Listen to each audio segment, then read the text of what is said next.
fans making their way into Coors Field here on 20th and Blake as the Pittsburgh Pirates face off against the Colorado Rockies in the final game of a 3-game set here at Coors Field in Denver. Welcome inside Coors Field, everybody. Alongside Jeff Houston, I'm Alana Rizzo. Baseball just about to happen here at Coors Field. But first, let's take a look at the Rockies lineup set out by manager Jim Tracy today. Dexter Fowler leading off, 0 for 7 in this series. Alfredo Amezaga getting a shot at second base.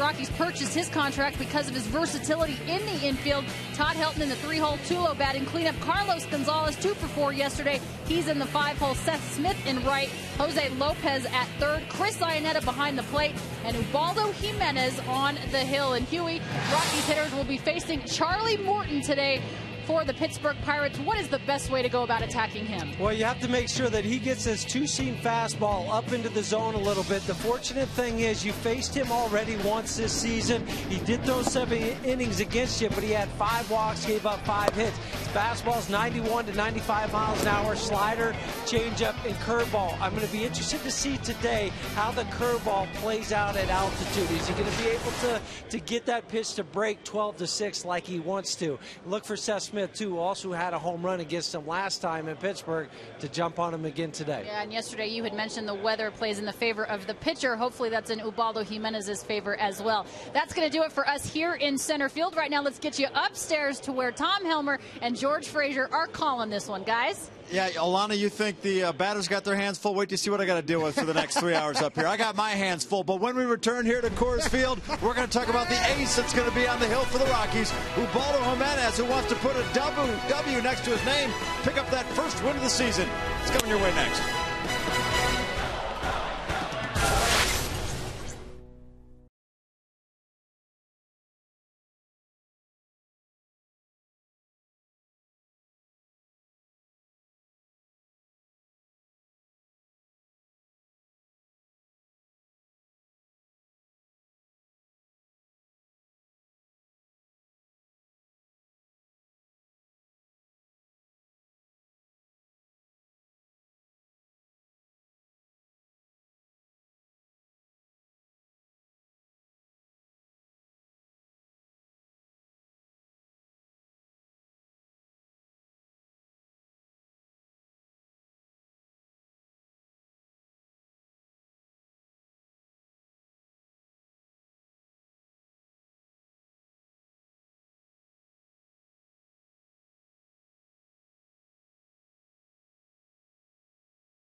Jimenez has finished up his warm-up pitches. He's heading the dugout and ready to try and put a W on the board for the first time this season as the Rockies wrap up their 3-game series against the Pittsburgh Pirates. Welcome back inside Coors Field. Tom Helmer alongside George Frazier. If you look at Ubaldo's last outing, should have won it. Had a no-hitter going till the 5th. Gave up a triple. That's all the damage. Yeah, all the damage. Unfortunately, is going against one of the better right-handers in all of baseball, and that's Josh Johnson. They didn't get a lot of run support for him. If he do, he probably has a little bit different outing going on. 4 walks in the ball game, just 1 hit given up. As you mentioned, the triple allowed 3 to come in. But his ability to command the fastball, you start to see the velocity come back consistently. And I said this earlier, I think he's about at the back end of spring training right now because of all the time that's been missed. You look at the difference between last April, this April, obviously like to draw an X through it. And then last April, you'd love to start duplicating that here on the first day of May. But you look for positives. His velocity's back, the number of pitches he's throwing. He obviously would like to get a little deeper into a ball game. But we should see more of the old Ubaldo today. Yeah, well, you know, they had the secret going on. Did you see that coming in for the head and mouth all covered up? And they were talking coming in. They got those secrets. It's called outs is what it's called. And I think that's what you got to look forward to today is a bunch of outs. Get after Charlie Morton early and give him a little cushion. Well, we'll see if the Rockies can get after it today and pick up a win in this series and send the Pirates out of town on a losing note. Stay where you are. When we come back, it's the Rockies and the Pirates on Root Sports.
Root Sports is brought to you by Geico. 15 minutes could save you 15% or more on car insurance. Ford Edge, class-defining style, revolutionary technology. Ford Edge, drive one. Frost Brewed Coors Light, the world's most refreshing beer. Wells Fargo. Wells Fargo customers visit wellsfargo.com/Rockies for 2-for-1 club-level seats. And by Southwest Airlines, new Rapid Rewards, unlimited reward seats, and no blackout days. Ubaldo Jimenez taking the field, as we talked about just a few minutes ago, trying to pick up his first win of the 2011 season. Take a look at the lineup he'll be against in the Pittsburgh Pirates. Brought to you by Southwest. Andrew McCutchen will be leading things off as a pair of home runs in this series. Xavier Paul will be making his first start as a Pittsburgh Pirate. And you'll have Ronnie Cedeno over at short, batting 192. He's trying to get over the Mendoza line. Let's take a look at Ubaldo Jimenez and what he's done so far in the season. You'd like to take this, draw a big OX in it, send it and start over here in May. He's had his struggles. There's no question about it. Left-handers have not hit him well, but right-handers have at 265 clip. We'll have to change that. One number that kind of jumps out is the early part of a ball game. First 15 pitches, the opposition's hit 375. For the rest of the game, a $177. Now Andrew McCutchen will lead things off for the Pirates. Homered in the third in the first game of this series, and then had a leadoff homer on the fourth pitch of the game yesterday.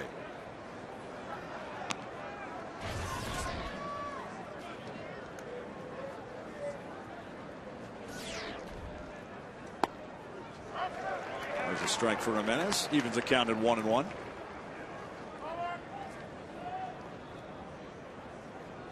$45 today here at the ballpark. That one's high, ball 2. Well, it's a lot better than it was last night, I can tell you that. It's not snowing. That's a good start. Why does it always wait to snow in your postgame show? We bring it. The strike to even at 2-2 as he fires in one at 92 miles an hour. Ford strike zone will tell you exactly where he's worked so far, and it's down in the strike zone.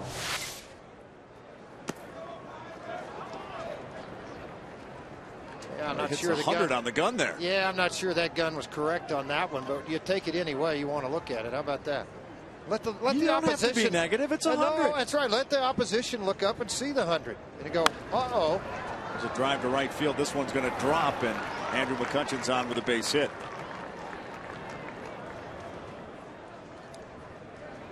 Let's take a look at how the Rockies line up defensively in the outfield. You'll have Gonzalez, Fowler, and Seth Smith. Alfredo Amezaga making his first major league start since May 14th of 2009. He'll be over at second base as they give Jonathan Herrera a couple of days off. Jose Lopez over at third. Chris Iannetta behind the plate. Xavier Paul, we mentioned this is his first start for the Pirates. A really big prospect with the Dodger organization, put out on waivers when they had to kind of recirculate their roster in L.A., and then the Pirates couldn't wait to get a hold of him. Tabata pulled his hamstring in the first inning yesterday, running up the first base line. Talked to him earlier, and he said he's had hamstring problems before. He pulled his right hammy 3 years ago, pulled the left one last year.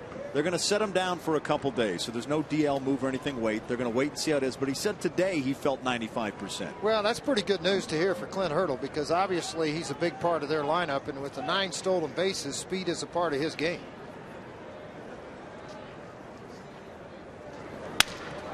This one towards short. Mezaga with it. Flips it over to Helton for the first out of the inning as McCutchen moves over to second base. We mentioned Tabata last night in the first inning. He grounds it, and he said as soon as he got out of the box, he felt that little twinge. Then he pulled up near first base, and he knew at that point something was wrong. And he went immediately over to the dugout, talked to the trainers, told them what was going on, and of course they pulled him out of the ball game. Well, it's so valuable to your club. And the thing is, if you push the envelope too much, and you're in cool weather here in Denver again today, that if you pop that thing, now you're looking at 4 weeks to get back.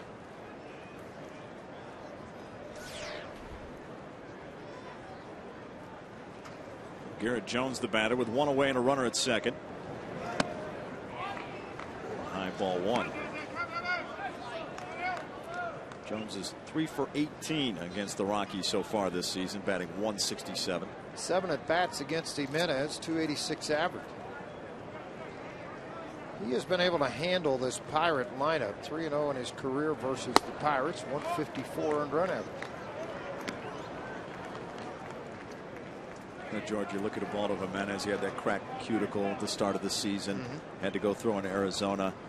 Do you worry about a guy like Jimenez playing with his mechanics at all when he comes back? Absolutely, you do. If you're worried, not so much when you come back, but when you working through the cuticle thing, do you alter anything in your delivery? That's the biggest fear you have, to relieve the pressure off of the injury. The 2-0 pitch misses, so now it's 3-0 on Jones.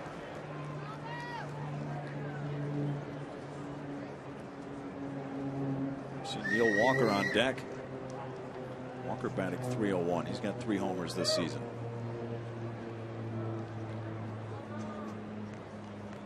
Here's the 3-0 pitch. And he walked him on 4 straight pitches. Well, get discounts and a scoreboard recognition when you want to bring your group out to Coors Field. They can handle anywhere from 25, as many as you want to bring, folks. Pick up the phone and dial it, 303 Rockies, and bring your group to the ballpark. My daughter's with the group today. Is She's out in she? the outfield. Birthday party. One of her friends turned 10, so the group of them, they got group tickets. I like it. They may have picked the best day of the series to be here. Yeah, last night wouldn't have been good. Although last night, 33,000 came to the ballpark last night to watch the Rockies and Pirates. Went away happy. 2 on, 1 out. Here's Neil Walker fouling one back.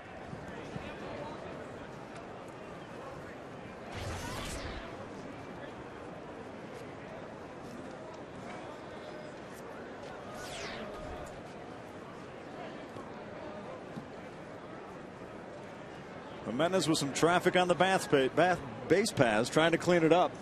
I don't even know what I'm saying. I knew what you meant. There you go. Pirates 0 for 8 this season, or excuse me, in this series with runners in scoring position. Glenn Herter would like to see that change. Well, the way these two bullpens have pitched, an early lead can go a long way.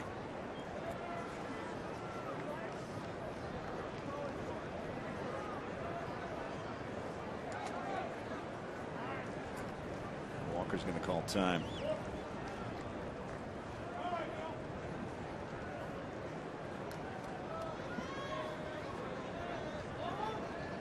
That's a surprising number, is that Jimenez has given up 3 homers already this season. Well, it is, and again, it's so long that in between last year he gave up 10. He'd never given up more than that 2 in a game, and he did in the one ball game. So, there's some things obviously that aren't correct, but you're starting to see the velocity set consistently. I've been marking him down. I mean, he's been riding between 90 and 94 miles an hour. He touched 100 at one time. Majority 92, 94. Now, Neil Walker was 2 for 4 yesterday, had a pair of singles.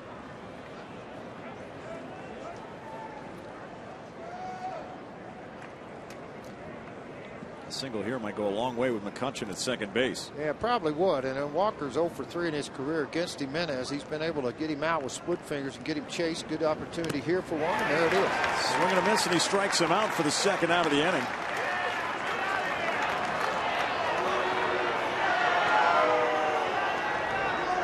Now, did Walker think he tipped it? Well, he thinks he tipped it, and they think it hit the dirt. So he's going to want Clint just to ask, can you just ask and get the confirmation of whether it hit or not?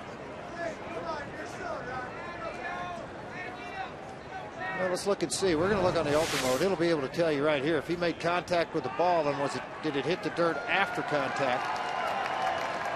Well, you don't see it right there. The ball does hit dirt. But with first base occupied, he's out. Well, Walker will think he was right, and he's going to go back to the dugout, and that'll bring up Lyle Overbay. Overbay went hitless yesterday.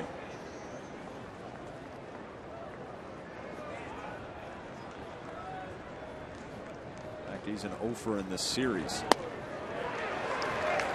And there's a strike. In fact, Overbay 2 for 23 against the Rockies this season.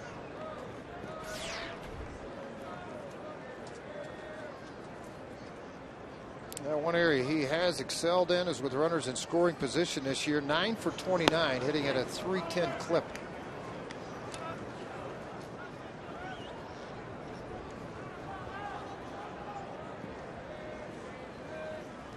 So batting .310 with runners in scoring position.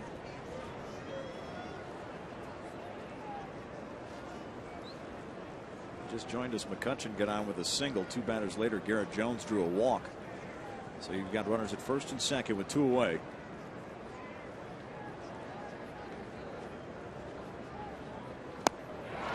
Swing and a miss there. It was off speed, 85 miles an hour. Another split at 85 miles an hour. And again, you see the rotation coming directly out of the hand of Ubaldo Jimenez. It's all about the pull and positioning of the hand. It creates this downward bite on the baseball. As a hitter, you're trying to react to a fastball at 90 to 95 miles an hour consistently, and then you get that. Here's the 1-2 pitch. Inside, gets away. McCutchen was on the move. He's already at third base. Garrett Jones moves up to second. was trying to overthrow the fastball just a little bit by Jimenez, and even though the ball's inside, that's where they want it, but too far inside for Iannetta to be able to handle. Ricochets off of the glove, back to the bricks, and then it bounced right back to Iannetta, but both runners advance to second and third. Big pitch coming here on a 2-2 count. And he gets him on the outside corner and strikes him out. So he allowed a couple base runners, but he gets out of it. And as we head to the bottom of the first inning, we're scoreless at Coors Field.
Dexter Fowler will be leading things off for the Rockies. He'd like to get it started offensively here in the first. He is 0 for 7 with a walk in this series. Take a look at the Rockies starting lineup brought to you by Southwest. Alfredo Mezaga will be batting second. Helton third as the Jim Tracy keeps him in that 3-hole and keeps Carlos Gonzalez in the 5-hole for the second consecutive day. You have Seth Smith, Jose Lopez over third, and Chris Iannetta behind the plate.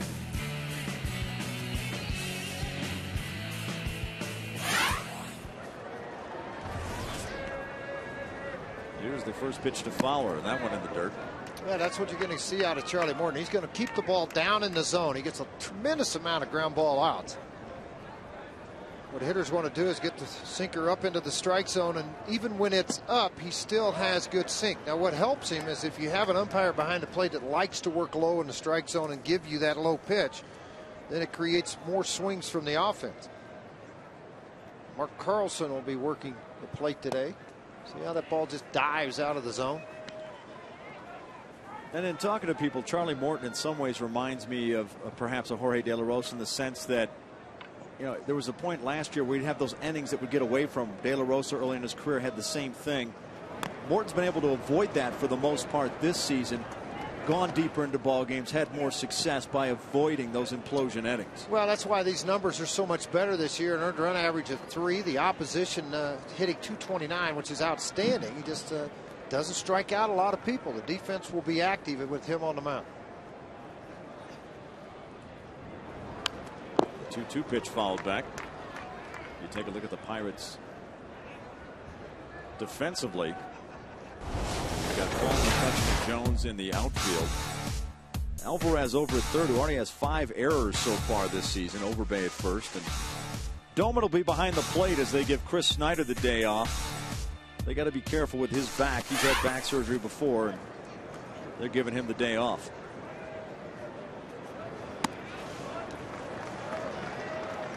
And outside, so a full count now on Dexter Fowler. Fowler comes into this ball game batting .253. I mentioned the struggles he's had in this series. May traditionally has not been a great month for him. He's a career .207 hitter in the month of May. Drives this one to center field. McCutcheon giving chase, and he'll put it away for the out. Hey, who wants tacos? Fans, remember, if the Rockies score 7 or more runs during any game, go to participating Colorado Taco Bell locations the next day between 4 and 6 p.m. and get your Rockies taco special. Feed your Rockies fever only at Taco Bell.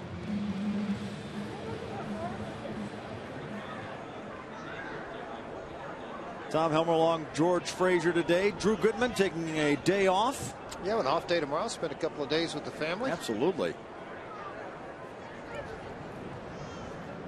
Fredo Amezaga making his first start for the Rockies. Played briefly for Colorado back in 2005. I go, what do you recall from those days? Because not a whole lot. Yeah, didn't play a lot. It was brief. Yeah, very brief stint here. But he's one of those guys, a little bit like Johnny Herrera, can really handle the bat.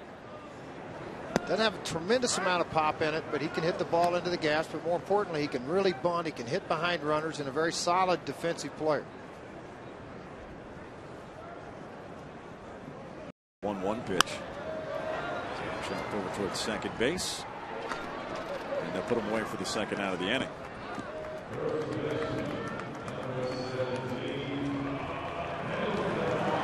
Surprisingly, left-handers have hit Charlie Morton well. 378 average overall. Right-handers just a $160. You would think with a lot of the left-handers with that hard sinker diving away that they'd pull the ball on the ground, roll it over as Amezaga did. Well, Helton had a great April, hitting 300. And it's nice for Todd because all of the hard work that he did through the winter times paying off offensively for him and defensively. That's a strike. As I've said before, a healthy Todd Helton is a strong Todd Helton. Yeah, it's a great Todd Helton. I mean, realistically, 80% of him's better than anybody else you could put at first base. So when you're looking at 95 to 100, it's just a bonus for your lineup and your defense. He fouls this one off. Of course, his first career game was against the Pittsburgh Pirates, and he's enjoyed playing against them ever since. He bats a career .351 against them. We were in Pittsburgh at the beginning of the season. You heard Helton talk about being called up for the first time and telling the cab driver he'd gotten called up. How excited he was. The cab driver couldn't have cared less, really. You just pay the fare, and if you're in the big leagues and you're a player, give me a bigger tip and go on in, son. There's some people waiting for you in there.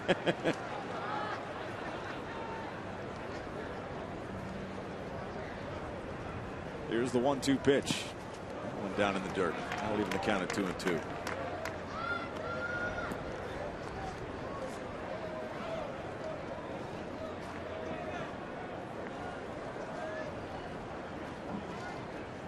Todd Helton sitting just one double away, tying Lou Gehrig.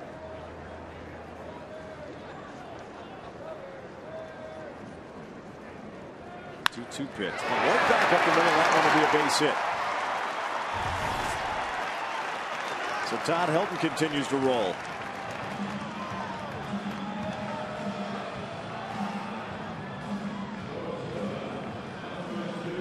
Windshield damage, call Safelight Auto Glass at 303-287-5000 or go to safelight.com. Here's a guy that could break some glass with a long shot. Troy Tulowitzki hasn't homered since April 14th in New York. And you know he's hungry for it. Oh, absolutely. And that was just an incredible streak that he went on against the Mets in that 4-game series in New York. It's a tremendous job of swinging the bat. One of those ball games rained out. They end up playing a doubleheader.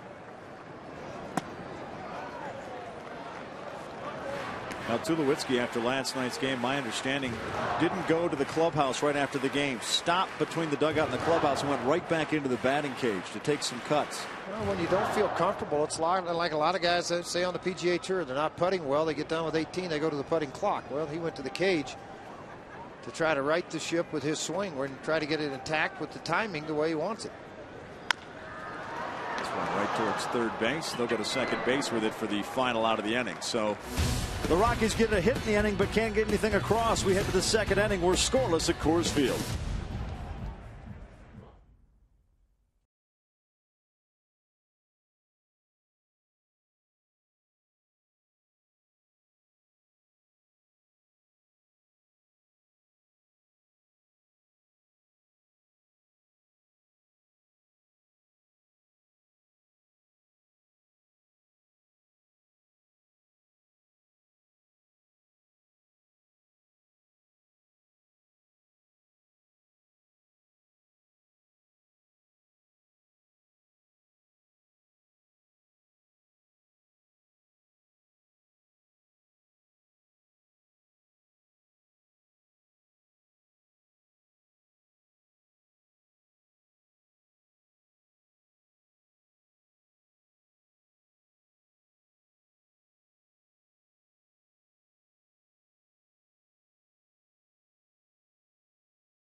courtside George Frazier.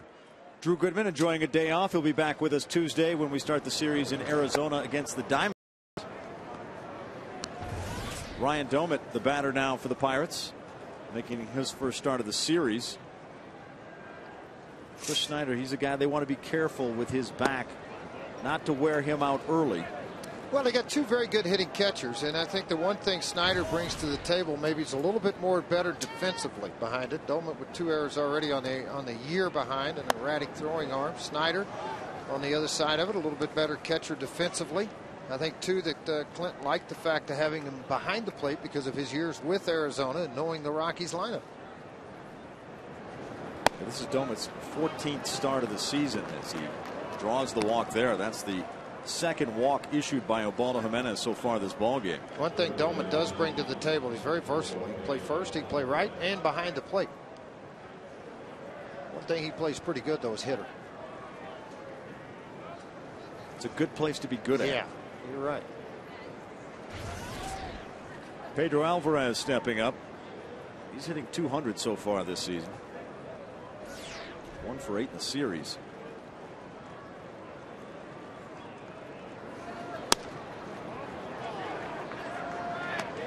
As you look at Ubaldo Jimenez here through the first 5-6 batters, do you notice anything different about him? Well, He's issued a couple walks. And yeah, not as consistent as you would like to see. And I think, again, that's just part of being ready to go for the season and being able to make pitches when you need to make them. This one popped up straight in the air. I net it back in the net, but this one will reach the seats. You still feel for the command of certain things. I mean, your arm feels great. You're cutting the ball loose. As I said earlier, 93 to 95. He's touched 100 one time. But it's a matter of just locating that pitch where you want to. He's thrown 15 balls and 12 strikes so far, 27 pitches in. And not the consistency you're looking for. Here's the 1-1 pitch. Swing and a miss for a strike.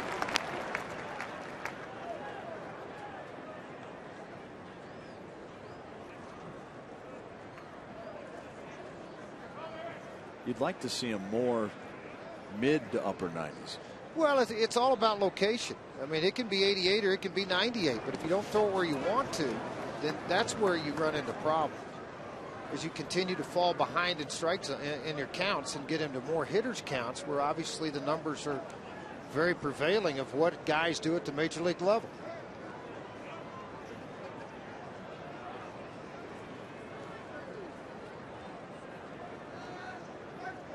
2-2 the count with Domit at first. This one fouled back.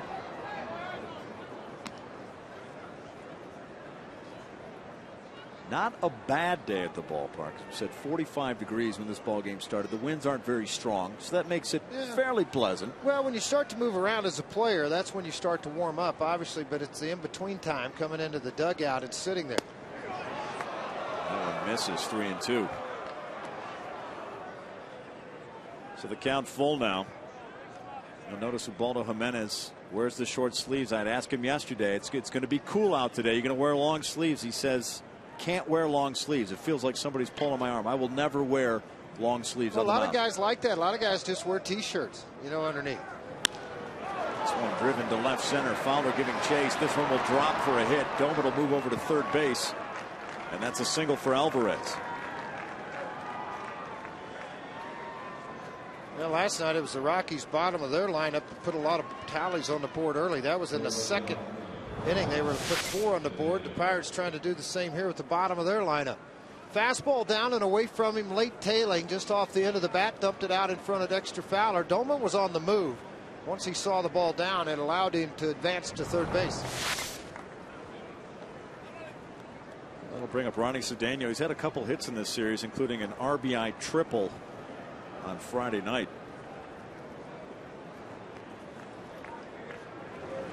And he lays down the bunt on the first base side. That's going to score a run, and Ubaldo goes nowhere with the throw. By the time he turned home, the run had already scored, and they looked at first base and realized he didn't have a chance to get Cedeno. Well, that's where as a catcher you yell, and as a pitcher you're moving, you try to listen to what they're saying. A safety bunt or safety squeeze as you would prefer to call it, with the ball put out in front. Dolman's got to make sure this is down and that it's far enough up the line. You can see Iannetta yelling and pointing, but Ubaldo's thinking about a backflip to the plate to get Dolman. Would he have had a chance? Would have been a close play, a collision more than likely at the plate. His play was to get one out early in a ball game. See Meziga and Tulowitzki getting together by second base. They're communicating to each other to make sure they know what they want to do here. This is the first time they've played with each other in a regular season game. Right, and with a pitcher up and in a bunt situation to advance second and third, Clint's going to play pretty traditional with this. But what they will do is a lot of that. They will try the pickup. Now Charlie Morton does have one hit this season, 1 for 10.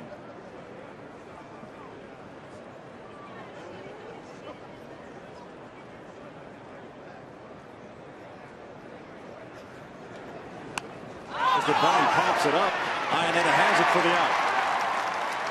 Well, that worked out pretty well. Well, that's the key to it. I mean, you're trying to get an out, and if you can get one where nobody has the ability to advance, all the better. And that's what happened on this play, because you're trying to sacrifice yourself to advance the runners to second and third. You pop it up, you keep the runners in place, and also keep the double play intact with one out.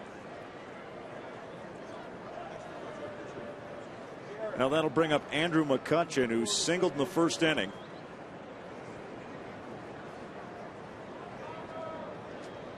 He's got a chance here to do a little more damage for the Pirates.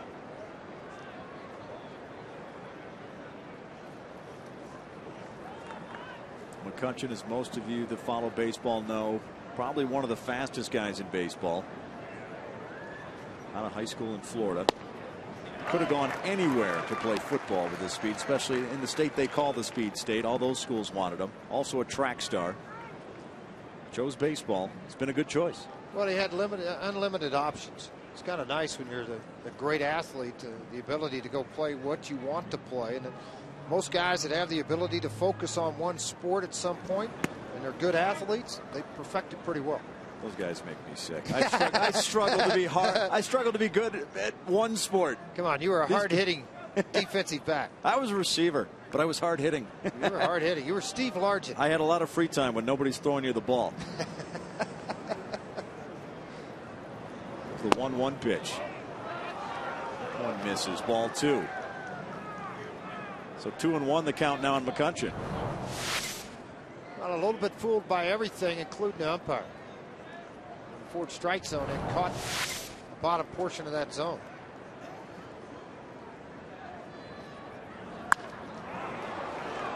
McCutchen had really struggled coming into this series. His average was way down, and all of a sudden, I mean, the average hadn't jumped too much, but he's hit some balls hard against the Rockies in this ballpark. Yeah, I mean, he only comes into the game batting .219. A couple of home runs in this series. Well, he's not a big guy, but he's got that compact swing, and he can do some damage if you let him. Yeah, you really can. I mean, he's very short and quick to the baseball. He checks his swing there. They said he went around, so he strikes out. McCutchen still looking down the first base line over at Tim Timmons, thinking, you sure about that? Yep. Well, I just want to check it out because he's in a crucial situation, an RBI swing, and then, you know, you put it on slow motion, the naked eye up here would say questionable, but then when you watch it there, it's a good call by Tim Timmons.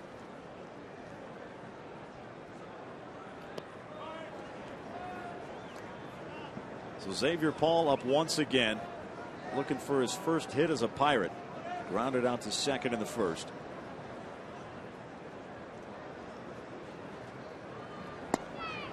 Took that one for a strike. Xavier Paul from New Orleans, but actually grew up a Bucks fan. His dad was a Pirates fan, so he grew up watching the Pirates. Guys like Bobby Bonilla. Guys that make you feel old when you think back. He's a kid watching those guys. Watching those guys, Bobby Bonilla, Barry Bonds. Sit down. Here's one to right center field. This one back. Seth Smith giving chase, and it's going to be off the wall. That'll score a pair of runs. Paul headed for third for a triple, and he's going to be in standing up. A 2 RBI triple for Xavier Paul. First 2 RBIs of the season for Paul. First hit of the season for Paul. He got a lot out of the way early here. playing a lot with the Dodgers, picked up here, and he got a high fastball up out of the zone, just missed getting out of the ballpark, and the ball gets away from Smith, but I'm not sure you have a play anyway. Paul can really run. Well, the Pirates have only had 2 triples this season, and they have both come against the Rockies in this series.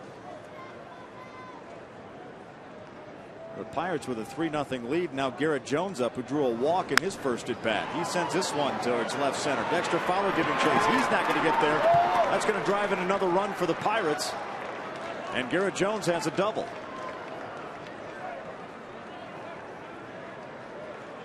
Well, when the Pirates score first, you know, you're thinking, well, they will win a lot of ball games. No, just 8-7. But when they score 4 or more runs, they're 9-3.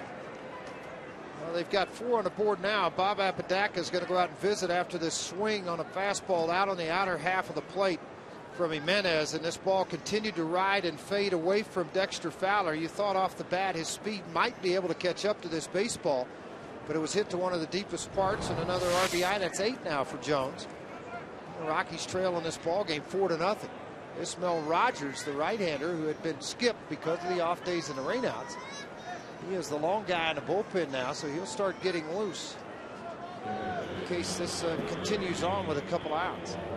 As Neil Walker steps to the plate, the Pirates have had a triple and a double this inning. That runs their total to 61 extra base hits this season, which only ranks them 27th in Major League Baseball. That's amazing because of the ballpark they play in. It is a big ballpark. Inside football. So as Bob Apodaca went out there to talk to him, what do you think that conversation entails? Slow the game down. Let's get back to our basics. Let's get ahead with the fastball. Utilize your split after that. You know, you're trying to ease them back because when you have the ability of a Ubaldo Jimenez and you've had the success he's had, the most difficult thing was when they have adversity. It's like shock. What's going wrong? Why can't I throw the ball by somebody? Why are they hitting this pitch the way they're hitting it? And that's a mystery right now to Jim Tracy and Bob Apodaca. We're in the second inning. That's his 45th pitch to center field. Fowler under it, puts it away. So the Pirates get 4 hits, 4 runs, and lead it 4-0 as we go to the bottom of the second.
For nothing as we go to the bottom half of the second. Carlos Gonzalez will be leading things off for the Rockies.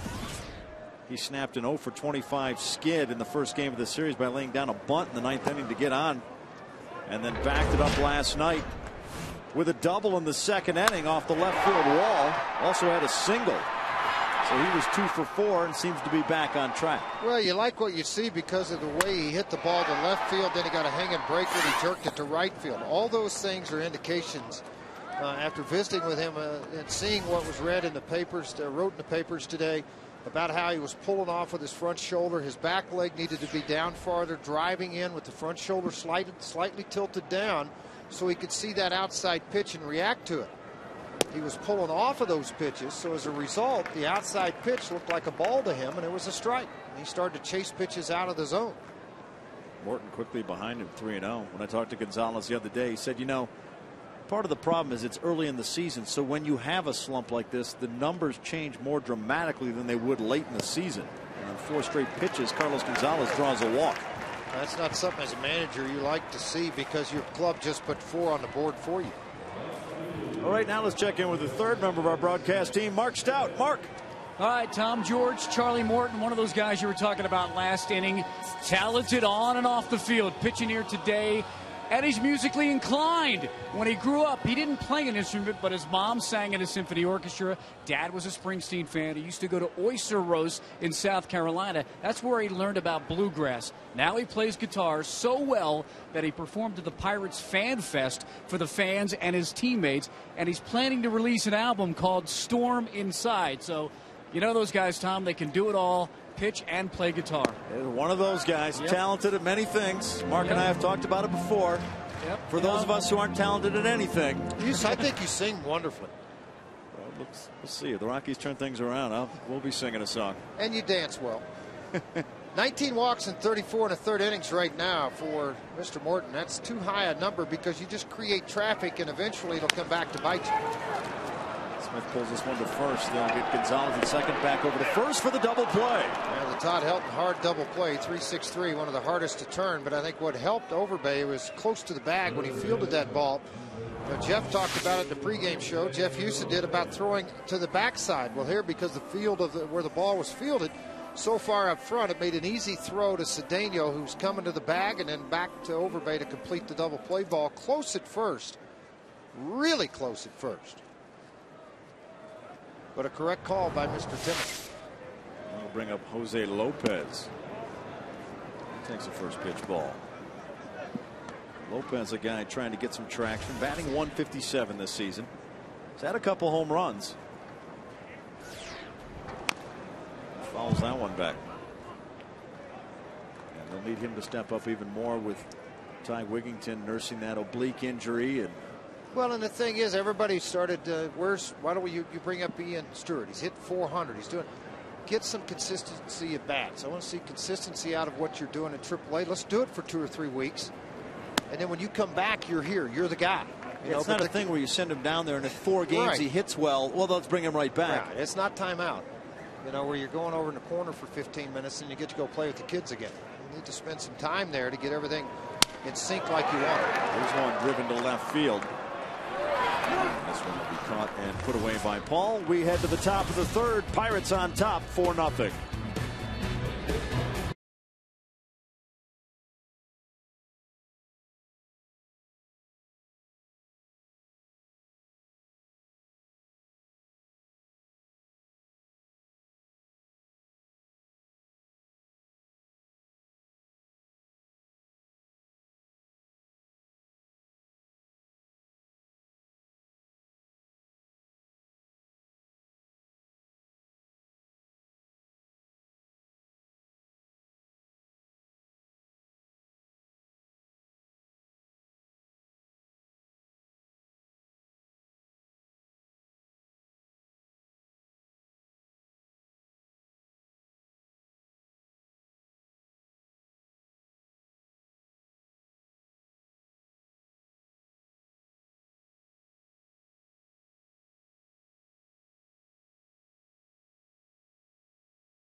Chicago batting in the 3-hole for the first time this season, had a solo homer in the first and a solo homer in the 5th. The Rockies won that game by a score of 4-3. How about Friday night?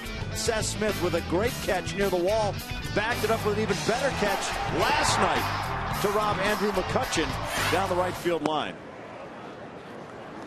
Welcome back to Coors Field. Tom Helmer, George Frazier, Mark Stout with you as we start action in the top of the 3rd. Lyle Overbay up.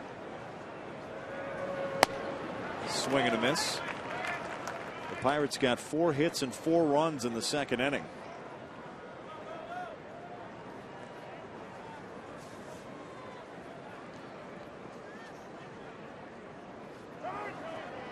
He called time just before Jimenez delivers. Overbay in his first at bat in the 1st inning got caught looking as he struck out to end the inning.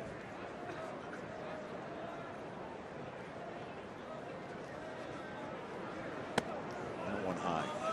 And it seems now like Jimenez has changed his tempo a little bit on the hill. Well, slowed it down a little bit. Maybe that's something he still talked with Bob Apodaca. The thing that jumps out at me at 48 pitches, 26 of them for strikes.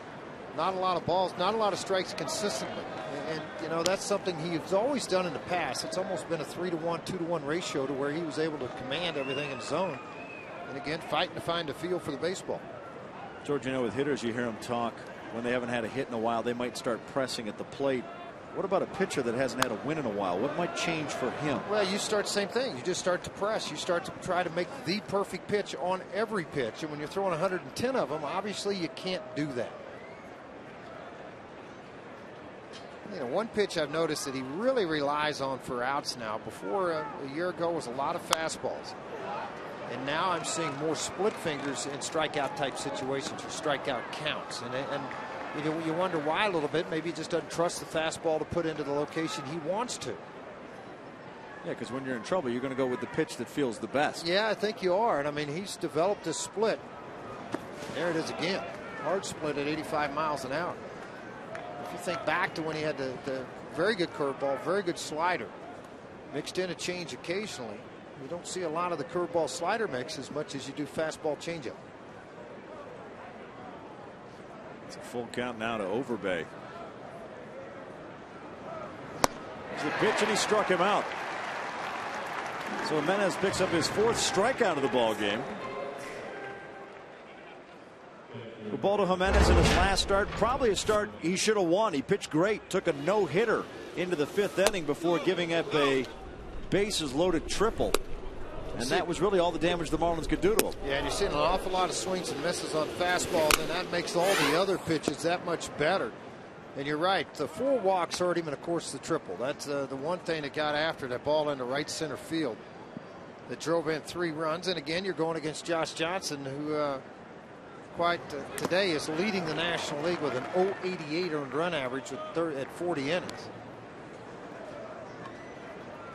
Nice pitch there by Jimenez to even the count at 1-1.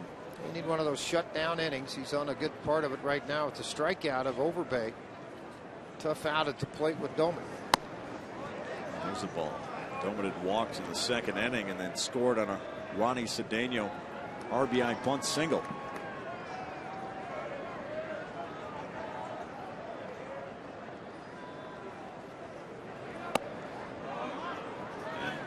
And that one a ball. So now 3-1 the count on Doman. As Jimenez is closing in on 60 pitches here in the first 3 innings of this ball game. There's a strike right down the middle at 93 miles per hour.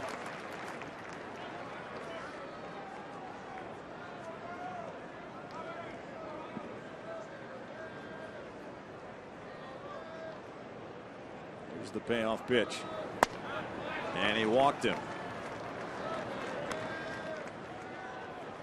So that's the 3rd walk issued.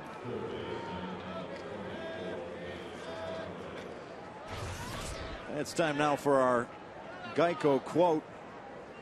And how did they become known as Pirates? Harold Peterson, and the man who invented baseball, explained it. Club retained the name for more than 20 years until as a result of freebooting career that saw them buy up most of the Columbus team, jumped the American Association to take over the National League's Kansas City franchise in 1889 and raid the Philadelphia Athletics in 1891. They began being called the Pirates around the league. They went around and stole everybody else's good players. That's the way you're going to earn that nickname. They've been playing baseball since 1887. To answer your next question, Tom, I didn't face anybody on the 1887 team. What about the 84 Columbus team? Anybody there? One. That 1889 Kansas City team, it needed to be plundered. The 0-1 pitch fouled back.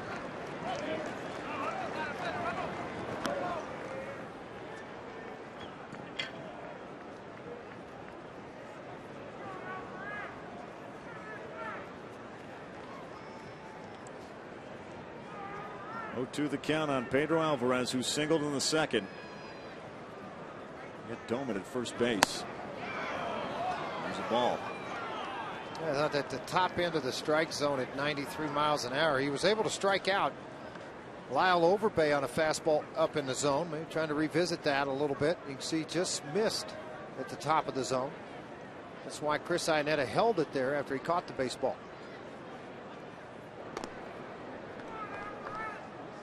A reminder, all season long, join us for Toyota Talk. Text your comments live during the game and see what you and fellow Rockies fans have on their mind about their favorite team. Text Toyota followed by a space and then your comment to 720-720. You can follow everyone's comments live during the 6th inning and the entire Toyota postgame show. That one gets away, and Doman's going to move up to second base. George, as you watch this game unfold, I think people are trying to gauge what is the real Ubaldo Jimenez. We saw the first half of last season, had some struggles in the second half.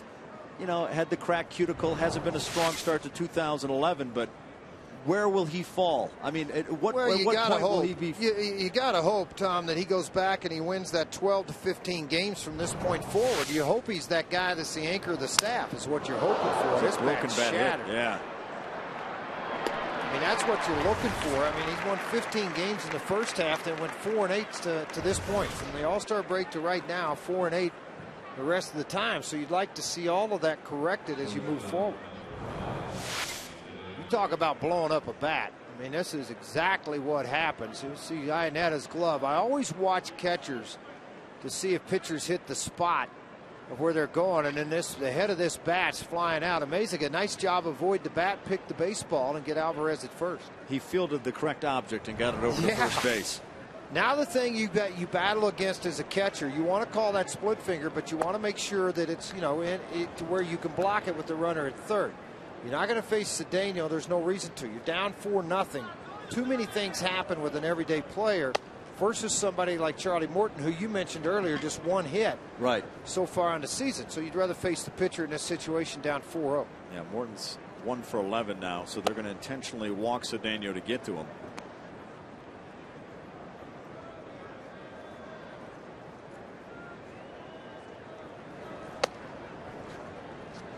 So Cedeno will make his way over to first base. So you have runners at first and third, and here comes Charlie Morton. Time now for today's Quest high-speed pitch. And you'll see Charlie Morton has hit 97 on the gun. Ubaldo Jimenez hit 100 in that first inning. That's brought to you by the fast, reliable, secure, heavy-duty internet from Quest.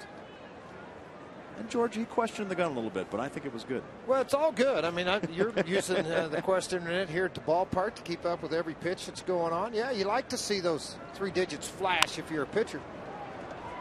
Morton foul down the third base side. You know, that's interesting where that play was made. And why do you say that, George? Well, because it's the home plate umpire's call. It's not the third base umpire's call. Why? Because the play is made in front of the bag at third base. Your home plate umpire has from home to third. Watch. He's not making a call, but the guy at third made the call. Ball was fielded in front of the bag. Strike down the middle. 0-2. It was the correct call. It's just the wrong guy made it. I learned a lot at that commissioners meeting with the umpires. That was fun. New York. It was a good time. Very informative. By the way, that first to third fake move like that, it does work. You rarely see Jesse it, Barfield, 1987. And that was probably the last time it worked. Yeah, for me it was. there goes the runner, Morton. See, that was one of those times, though, if you pick and go, maybe you got him. Maybe. But what they're trying to do, if that does happen, I'll guarantee you, Cedeno's probably going to stop about 3/4 of the way down, try to get in a rundown, create an errant throw so Doman could score from third with the pitcher up and 2 outs. Clint was trying to steal a run there.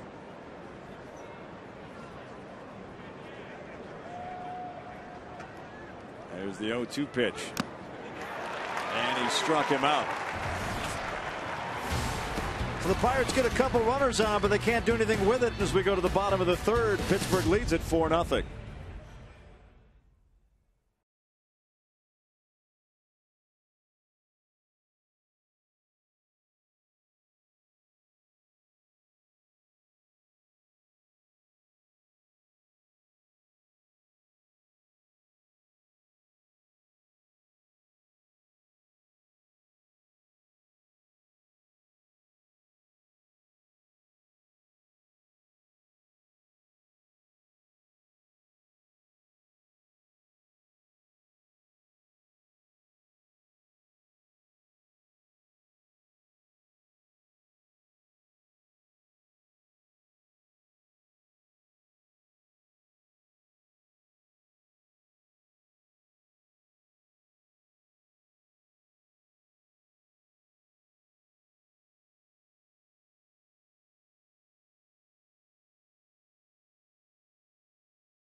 E470. Sign up for Express Toll today and start paying 20% less on E470 tolls. Welcome back to Coors Field. Next up for the Rockies will be the Arizona Diamondbacks in Arizona starting on Tuesday, and then it's off to San Francisco for 3 against the Giants. The D-backs off to a bit of a slow start this season, 11-15. They're hosting the Cubs this afternoon, and I know in spring training they had shirts that said "Gibby up." They're trying to get that Kirk Gibson mentality going this season. So we'll see the Diamondbacks Tuesday at Chase Field. Chris Iannetta will lead things off for the Rockies here in the bottom half of the third.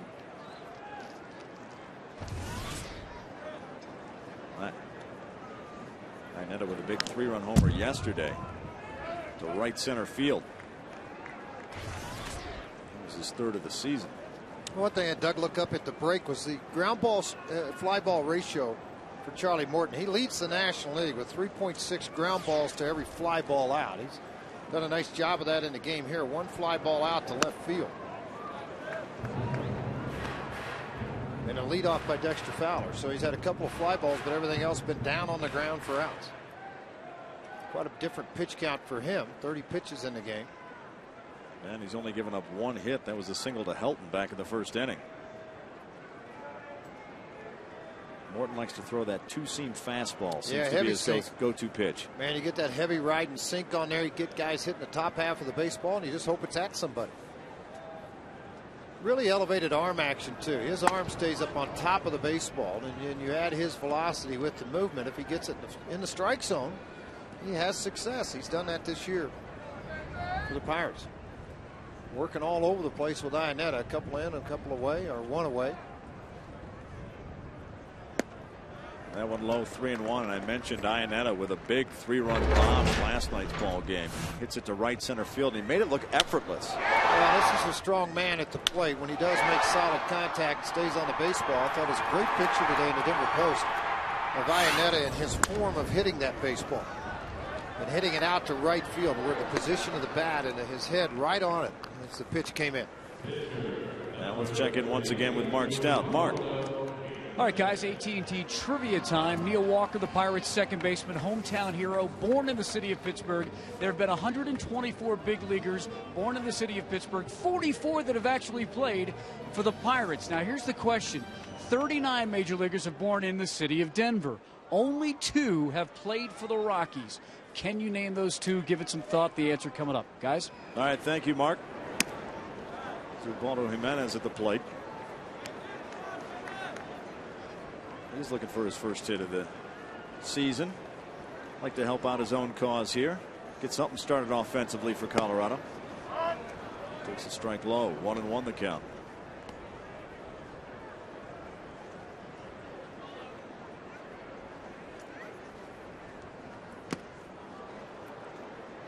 Big swing and a miss there.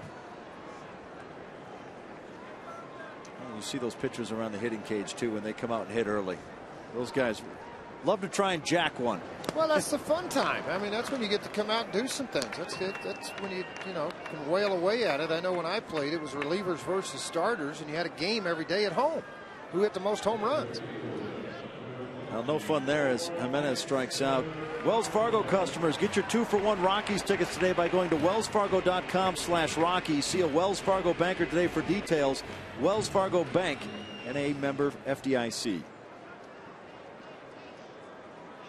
Well, here comes Dexter Fowler. Flew out to center in his first plate appearance. Currently leads the National League in strikeouts. I know Dexter Fowler spent a lot of time this spring making sure he would bunt, get the ball in play during spring training. And here he drives a center field single and picks up his first hit of the ball game.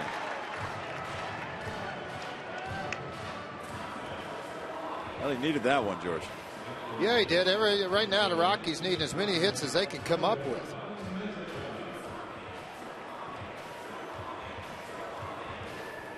So that brings up Alfredo Amezaga.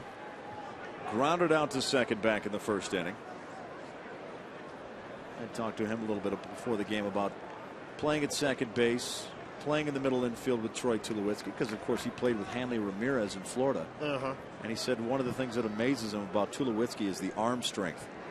Well, there's a lot of shortstops who play short in the middle of the infield because you do have the stronger arm. But then there's that other strong arm. And Tulowitzki has one of those other strong arms. And not always on balance, off his front foot or, falling to one side, and just seems to put it right on the money every time. Well, I think part of that goes back to him being such a tremendous high school basketball player. To where he played the shooting guard, handled the ball a lot, and he did a lot of off-balance things that has helped his coordination as a player, or advanced it, I should say, as a baseball player.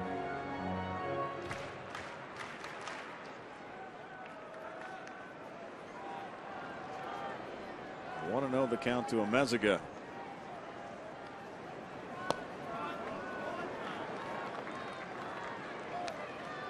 Well, ball to it.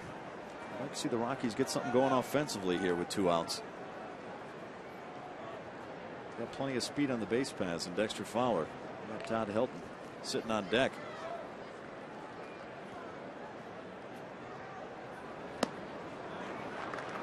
It's ball 3.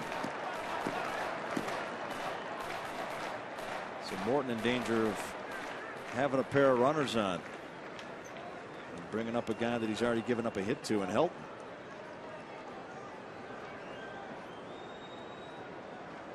Here's the 3-0 pitch.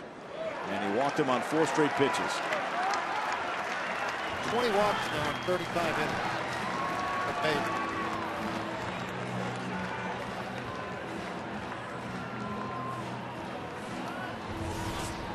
We talked about Todd Helton hitting his stride. There's going to be a little conversation at the hill first before they approach Helton here. Try and keep things in check.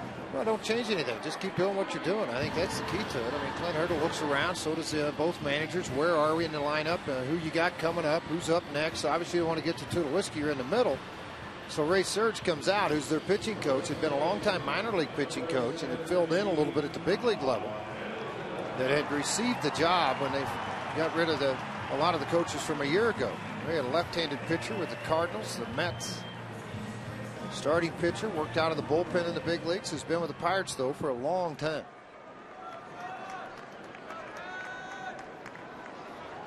Well, Helton's a career .305 hitter with 2 outs and runners in scoring position.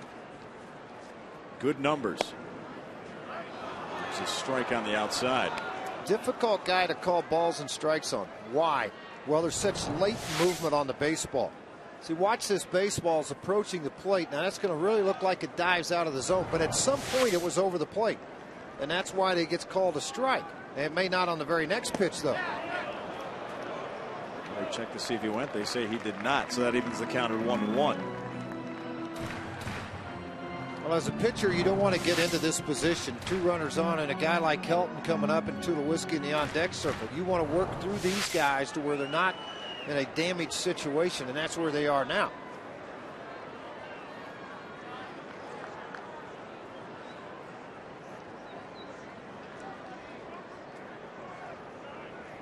Helton takes time. Morton taking too much time out there on the hill. Well, you want to disrupt the timing of a hitter, and that's what you try to do. Helton has just a couple of swings, puts the bat above his head, and then the wiggle starts, and he's waiting on the pitch to come. Something you haven't seen from Charlie Morton, the curveball, and it was off to the side an awful lot. A big roundhouse break versus a 12-6 break. See how the elbow collapsed, the ball got around it, so your spin's coming in sideways versus tumbling straight over. That's why you got the move to the left side. Helton drives one to left field. Dexter Fowler will score. Amezaga holds up at second, and it's a 4-1 ball game.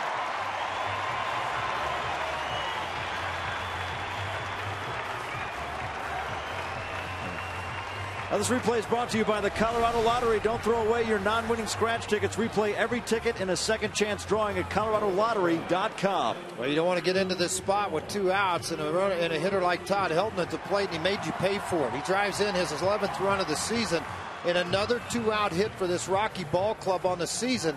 They have performed very well with 2 outs and with runners in scoring position this year, and it continues to be a trend here. Much higher than what they've hit regularly with men in scoring position. The Rockies with a couple of outs, 241 with runners in scoring position, 198 with less than 2 outs. That's a big difference.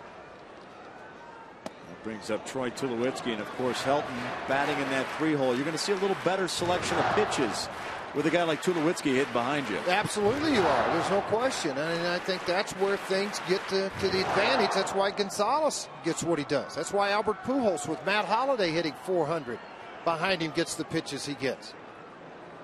Tulowitzki's going to see good stuff with a guy on deck, Carlos Gonzalez. But this one driven to center field, McCutchen coming in. He'll put it away. Now the Rockies manage a couple of hits and get a run across. It's 4-1 as we head to the top of the 4th.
As we go top 4, AT Trivia. The question was, there have been 39 ball players in the big leagues born in the city of Pittsburgh. Only 2 have played for the Rockies. The answer? A couple of right-handed pitchers. Mark Knudsen, who went to North Glen High School, in 1993 appeared in 4 games, and Nate Field went to Heritage High in 2006. He pitched in 14 games. They are kind of some obscure names. Knutson's still around and in the media, so we say hello to those guys if they happen to be watching the Rockies and the Pirates here today. We go back upstairs. Tom and George, guys.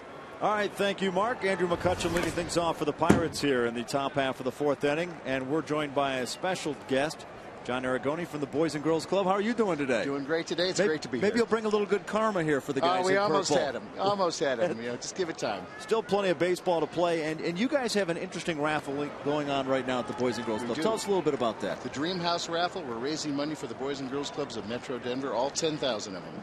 And how do I go about getting tickets? Because I feel like this could be my year. Oh, how do you get tickets? Snap your fingers. They'll bring them to you. It's a wonderful thing.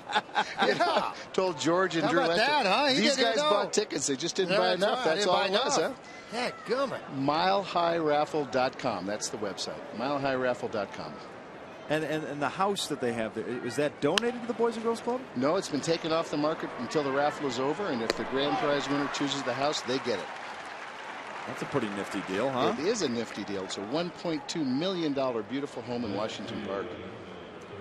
Yeah, it's not like you're not talking about a double wide out in the pasture. No, this one's a special deal. Look at this. Yeah, I'm telling you, this is a beautiful home. 4 bedrooms, 5 baths, and it's a gorgeous home. Or the winner can choose $1 million in cash, George. I'm going for the house. Go for the house. Well, and how like having a roof over your head. How will this end up benefiting the kids and the Boys and Girls Club? Well, the cash that we earn goes for all the programs for the 10,000 children, and that's everything from character and leadership, health and life skills, education, the arts, technology, and up your alley sports and fitness. Yeah, absolutely. So many people think of the Boys and Girls Clubs as a place to go play soccer, to play basketball.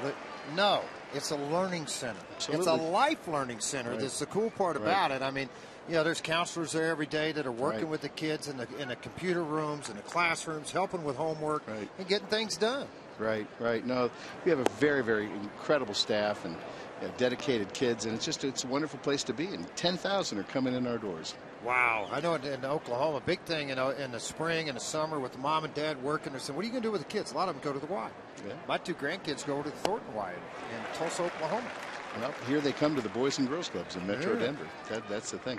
And another exciting thing, we're celebrating our 50th anniversary this year. That's great. 50 years of being in business. 50 years. Yeah. But I tell you, people can help right now by buying a raffle ticket. It's only $150, and the chances of winning are 1 in 300. There's one driven to right field, and that'll be a base hit for Xavier Paul, who picks up his 2nd hit now with the Pirates. He had a triple back in the 2nd inning that drove in a pair of runs. Now, when is the cutoff date to get tickets? It's a little different this year than in years past. A little different. Now, we've got something exciting coming up. We have our next early bird drawing May 6th. So get a ticket before then, and you can win up to $45,000 in that particular drawing. The final ticket sales are June 3rd. Okay. That's when the big drawing happens. So the cutoff is June 2nd at midnight? June 3rd. June 3rd. I like it. June 3rd. Wait, don't pick. I'm coming. But I'll tell you, get into these early bird drawings. Oh, yeah. That's the thing to do. 45,000 on the early bird? Yep. We gave away 40. You're just giving away money. No.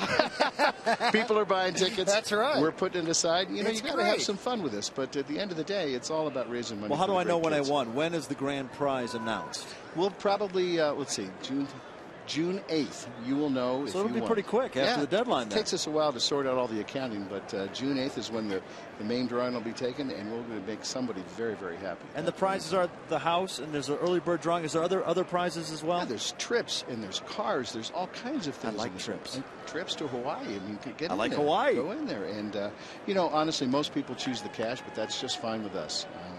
And, people get in for the excitement, but it's for the kids, and you guys know that. Well, that's the thing. You're benefiting a life that you could change possibly just by he or she spending time there at the Boys Club and expanding what they do and what gets started at school and is carried on to home and then carried on there. It's just a tremendous thing what you guys do. Well, we keep saying buy early and buy often, and get in before May 6th. That's the important date right now. How have ticket sales been so far? Pretty good? Ticket sales have been strong. I'm very, very pleased. This is our 3rd year in a row, and we're ahead of last year at this point. Well, there goes the runner. Ionetta couldn't hang on to the baseball, so Xavier Paul with a steal of second base. And that'll be his first stolen base as a Pirate. So he's accomplishing some firsts with his new team today. Yeah, he sure is. Big jump there. And then, of course, Ionetta tried to rush it because of that jump and just lost the grip of the baseball. 1-1 the count to Garrett Jones, who doubled back in the second, drew a walk in the first. That pitch inside.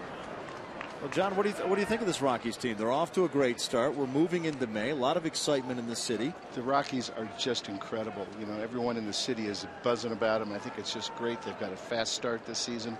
The skipper's solid. The team has never looked better, in my opinion. And the purple jerseys. People love to see them back. They're 9-2 this year in purple. Well, I had no idea. Now you do, but it's a little more of that purple magic. Yeah. Well, speaking of purple, I'll tell you what we do also like is Root Sports and the sponsorship at our Wilfley Club. We can't thank you guys enough. It's neat to be back and be in this community and be a part of what you're doing in the community and as a rebranding and still bringing you a great product in Rockies baseball. I know that, you know, with the unfortunate situation with the Nuggets and Avalanche out of the playoffs and the Rockies winning, it's a good time to be wearing purple and being a Rocky, huh? You know, the only thing I could think that would be better would be winning the Mile High Raffle for the Boys and Girls Club. That's right. I like it. Now, how's that? Did I get it back to that Boy, I tell you what, John, you got a career in broadcasting. The way you're segueing from one thing to another, you are top notch. Well, I've been watching you guys for a while. Yeah, that's fun. But I mean, you have to enjoy your job as president of the Boys and Girls Club. It's a very rewarding job, isn't it? I'm very lucky to have this job, and we've got a great team to work with. And the other side of this, it just doesn't benefit Denver. Absolutely. It's all over the state. Right. Yeah, with this raffle. Right. No, we're helping kids do better in school, grow up to be healthy, and really, you know, grow up to be young men and women of good character. And George, and you guys know this. It's so important. Well, Tom and I sit and talk about that a lot. We've raised kids. I'm raising grandkids right now. I'm old. I'm raising grandkids right now. But, yeah, that's one of the main things, an ingredient that'll help you get in life. I mean, that's the big thing. Now, Tom, you don't call him old, do you? No, I don't. Yeah, not to his face. Just checking. No. Well, I came in today and there was hair coloring, so I don't know what that meant. That one inside, and he struck out. That's a big strikeout there for Jimenez with Xavier Paul standing at third base. And that'll bring up Neil Walker. He needed this one, George. Yeah, he really did, because with just one out, a lot of things can happen to get that run in. Looking for the split finger, just tied him up.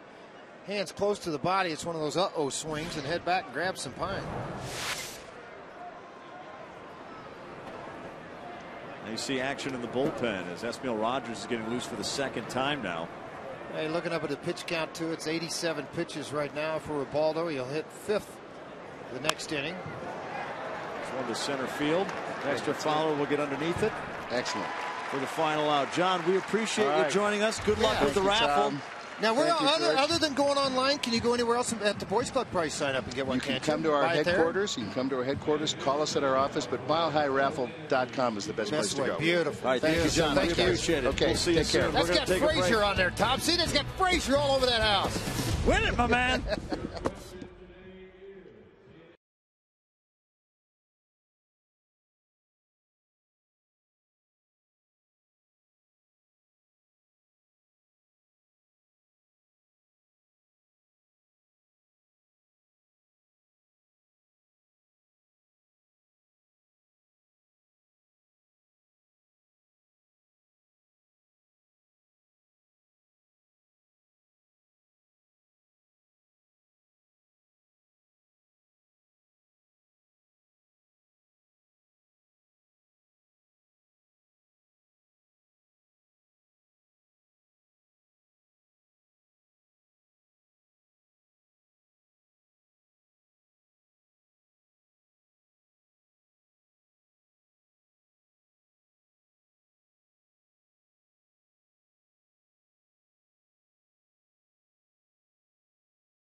Welcome back to Coors Field as we start action in the bottom half of the fourth. Pirates with a 4-1 lead. Carlos Gonzalez leading things off for the Rockies. He walked back in the second inning and takes a strike pitch there.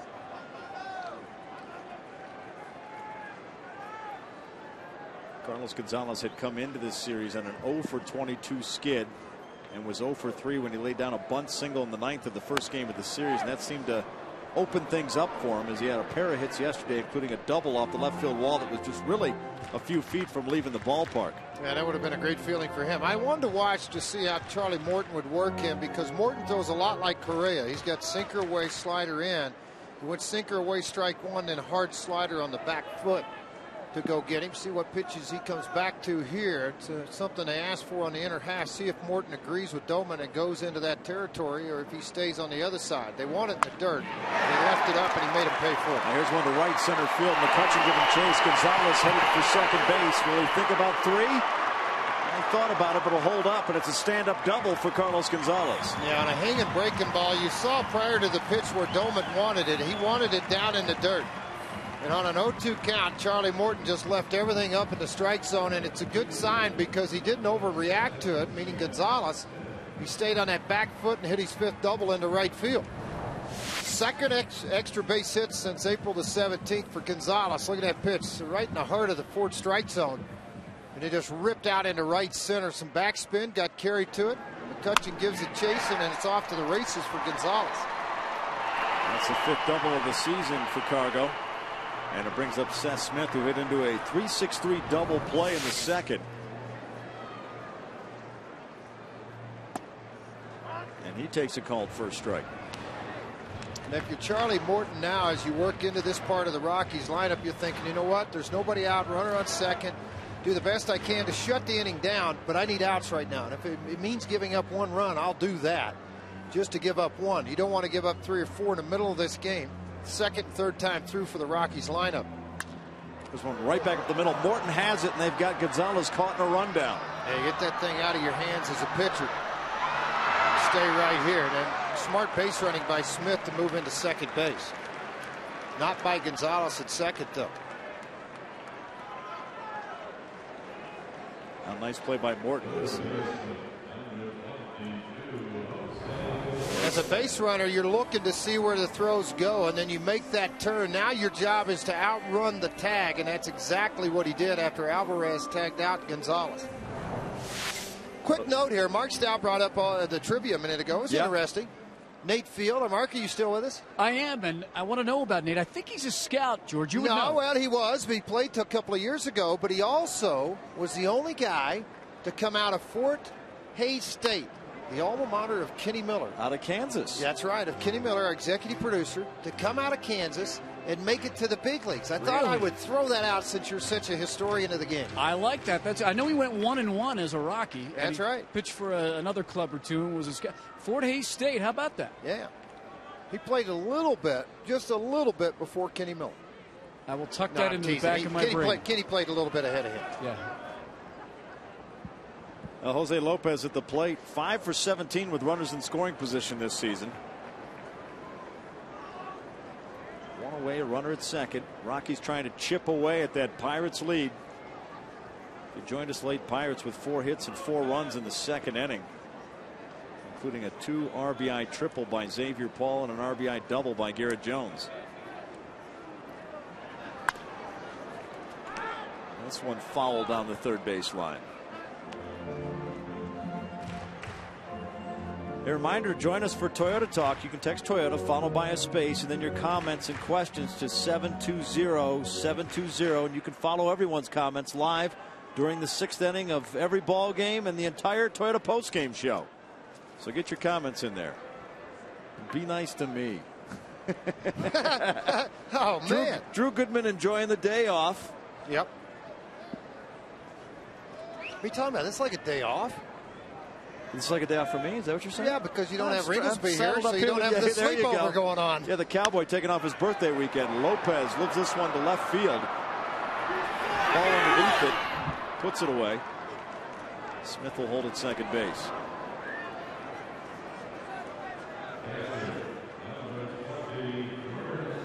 So here comes Chris Iannetta. 0 for 1 in the afternoon after grounding out to third back in the third. Rogers had continued to throw. He has set down now. Matt Belisle is throwing.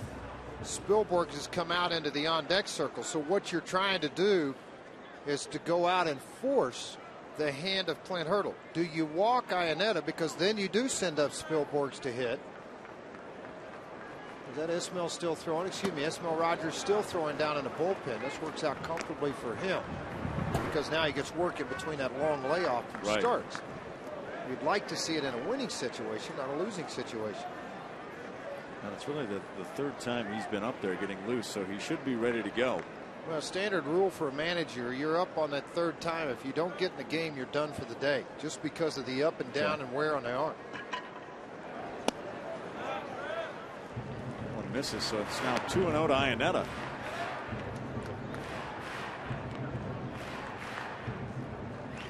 And grouping hits together in innings has been tough for the Rockies over the past 10-11 days. They've only had a couple of innings in the past week and a half or so where they've had more than 2 hits in an inning. Well, yesterday was one of those. Yeah. In the second inning yesterday, they put the double, single, and a home run together. And the other one was the 8th inning against the Florida Marlins. Right. Exactly. I mean, it's been difficult to be able to do it. The count 2-1 to Iannetta. Seth Smith at second base.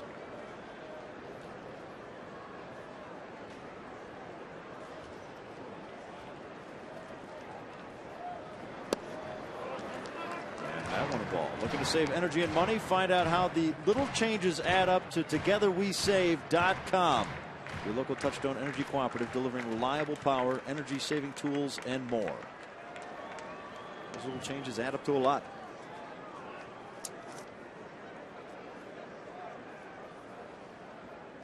Iannetta steps out of the box.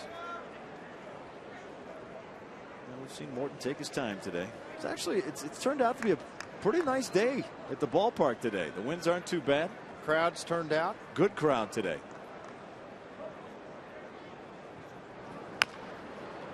Your daughter's in attendance? My daughter. Birthday party? Where's she sitting? What section? Section 144. It's not in the outfield. It's right down to third base. No, 148. 148. Oh, okay. I don't know. She's out there somewhere. Wandering around. Yeah. Dad. Just kidding. She's with a group on a birthday party. They're having fun. They rented a limo. So there is a mob of 10-year-old girls out there enjoying Rockies baseball this afternoon.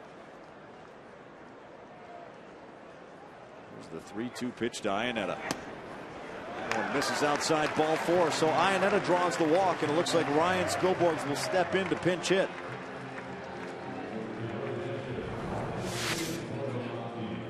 How far off of the plate trying to run that sinker again? This is a mislocation which benefits the Rockies because Iannetta will go to first. Ray Surge will come out of the dugout again for a quick timeout to go over Spielborgs to make sure this is a dangerous bat. And that's what he's going to let Charlie know. Make your pitches and get out of this inning with 2 outs. Now Ryan Spielborgs 2 for 10 in pinch hit situations this season.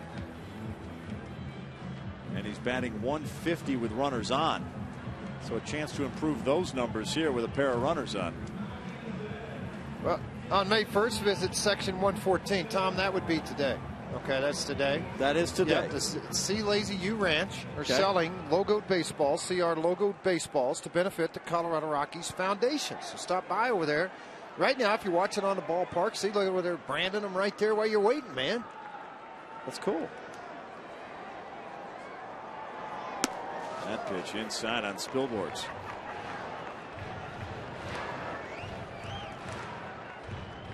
Rockies trying to get something going with 2 outs here in the bottom of the 4th.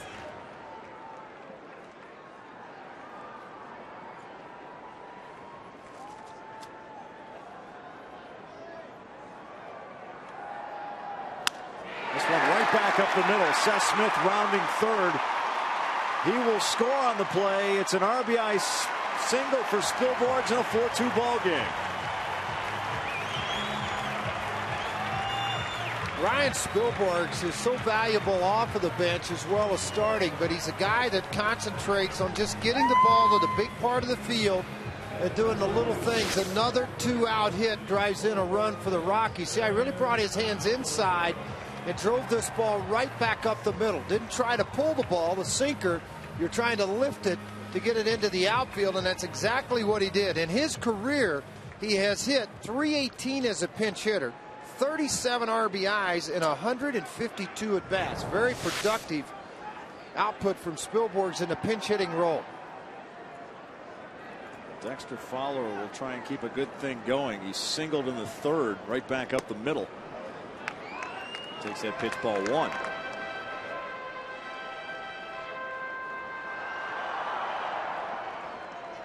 Rockies getting it done here with 2 outs. It was one of those points Carney Lansford, the hitting coach, had been stressing, being better with 2 outs, both at home and on the road. But don't give away outs. That's the thing. With 2 outs, that inning's long from being over. And the Rockies have had winning years, and where they've done a lot of damage, it's been with the fact of what they do in pounding out the entire inning, playing 27 outs. 2-0 pitch, swing and a miss by Fowler.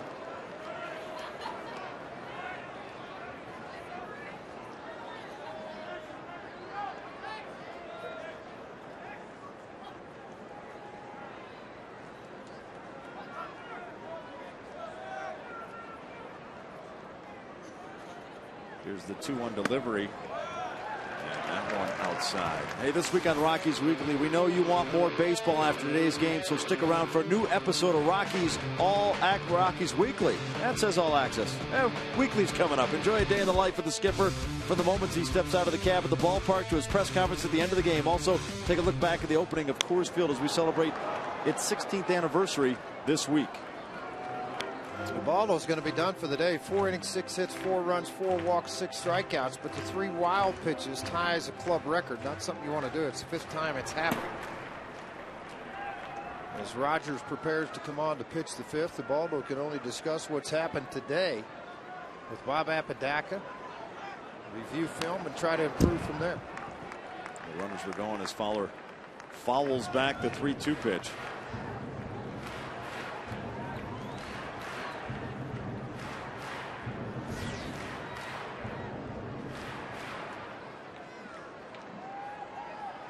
See the numbers, career versus Morton, 2 for 7.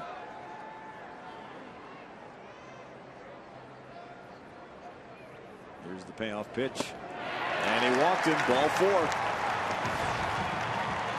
So he's walked 2 of the last 3 batters, and now the bases are loaded with Alfredo Amezaga stepping to the plate. Yeah, contact guy that can come out and do some things. Charlie Morton struggled these last 2 innings. Look at the difference in the pitch count. 23 the first 2. 45, and he's not out of the 4th yet in the next 2 innings. Nobody up and throwing down in their bullpen yet, but 73 pitches in 4 innings, 38 strikes, 35 balls. Amezaga, be patient, get yourself an opportunity to drive the baseball. The Rockies 250 right now with the bases loaded and 2 outs, ball 1.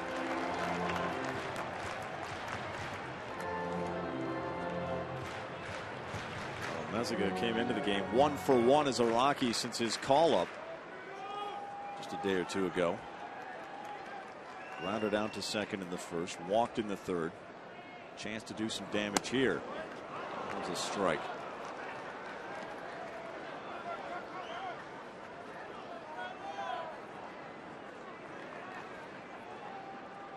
They may have got another pitch from home plate umpire Mark Carlson on the 4th strike zone. You can see wide of the zone.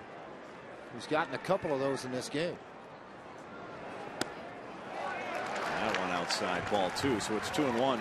And McCutcheon, a former Oklahoma Sooner, he started to warm up for the Pittsburgh Pirates. And one thing you look at as a manager, when that front side becomes stiff, the leg, you don't see the extension, the ball up out of the zone, and velocity dropping. Well, you're seeing all those things right now with Charlie Morton. Daniel McCutcheon, this one driven right to second base. Walker puts a glove on it and stops a rally dead in its tracks. But they get an RBI single from Spielborgs, and it's 4-2 as we head to the top of the 5th.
brought to you by your neighborhood Toyota stores. Toyota, moving forward.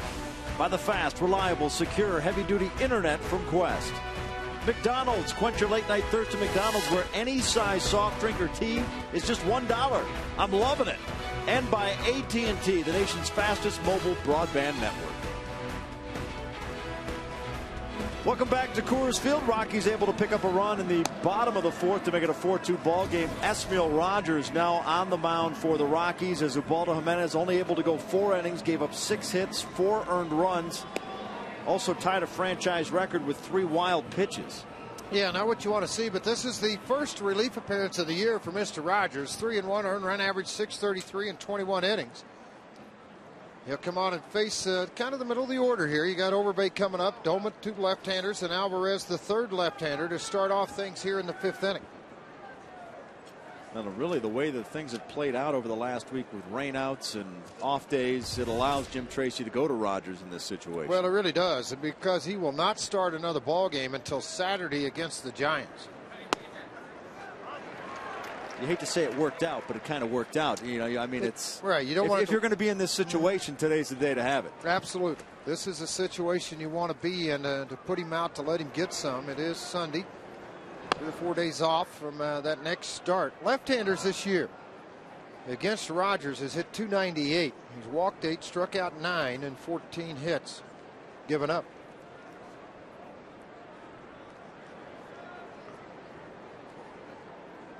A 1-1 pitch. Fouled down the right field line. Overbay has struck out twice today, once in the first and once in the third.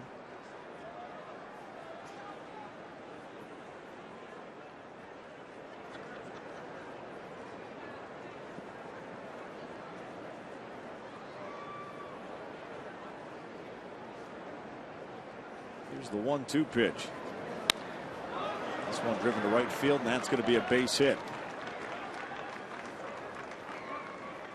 Today's Save of the Week is brought to you by the region's Touchstone Energy Cooperatives, who remind you to lower your energy bills just by switching out your light bulbs to CFLs. Visit togetherwesave.com. And it was Houston Street picking up the save last night. Struck out Chris Snyder to end the ball game, as Houston Street has been lights out so far this season. Yeah, 10 for 10 so far in save situations.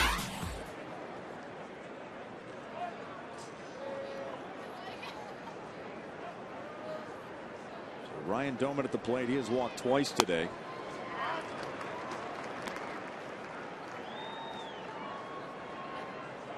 And George, I wonder about the mentality of a pitcher like Rogers. You're a starting pitcher. You certainly don't expect to be thrown into this type of situation today. Well, yeah, you don't expect it because Ubaldo Jimenez is on the mound. But you're the long guy in the bullpen, so when the bell rings, it's typically when you're down. Nice catch by Amazigat. Will not have a play at first base. What you're trying to accomplish now is 2 shutout innings, because it's going to roll back around by then, typically, to where your spot comes in the order. And this is such a valuable guy in the bullpen to keep this game a 4-2 ball game. Don't allow it to become a 6-2, 7-2 ball game. So these next 2 innings are huge, and his mentality's got to be very aggressive, a closer's type mentality coming out on the mound and facing this lineup. As Pedro Alvarez digs in, you also wondered somewhat about where Ubaldo Jimenez's head is at this point. Yeah, after a rough outing. That's got to be some question marks that are going to have to be answered by Bob and Ubaldo and Jim Tracy as they look at this game and wonder what is going on. Is it, you've had those starts, you've had the long toss. Is there something else there that's not being answered?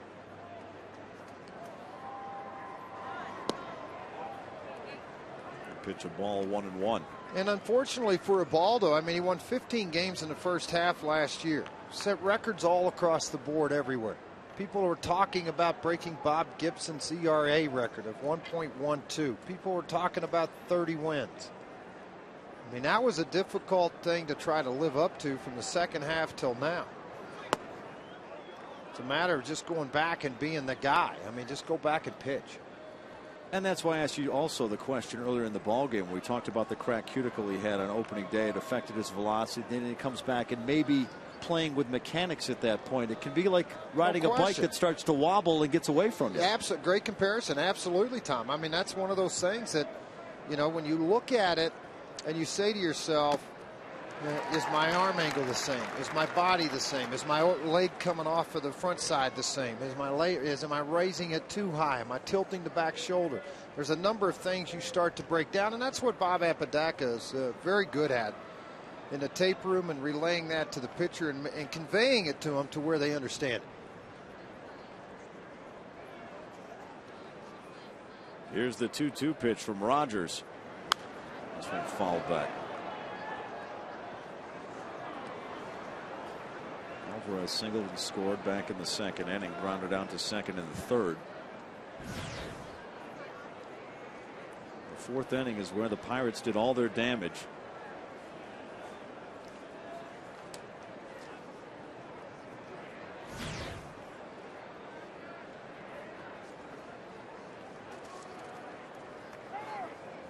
And timeout. I've seen that quite a few times today. Well, the timing part of things, you know, umpires don't have to give them timeout. It's at their discretion. They can go ahead and allow the pitch to be thrown. But then again, you run the gamble a little bit of making sure it's a strike as a pitcher.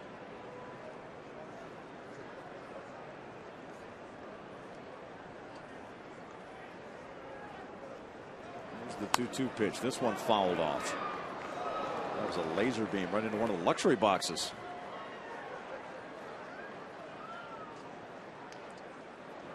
Hopefully it didn't hit the glass in there, but if your windshield's damaged, call Safelite Auto Glass at 303-287-5000 or go to safelight.com.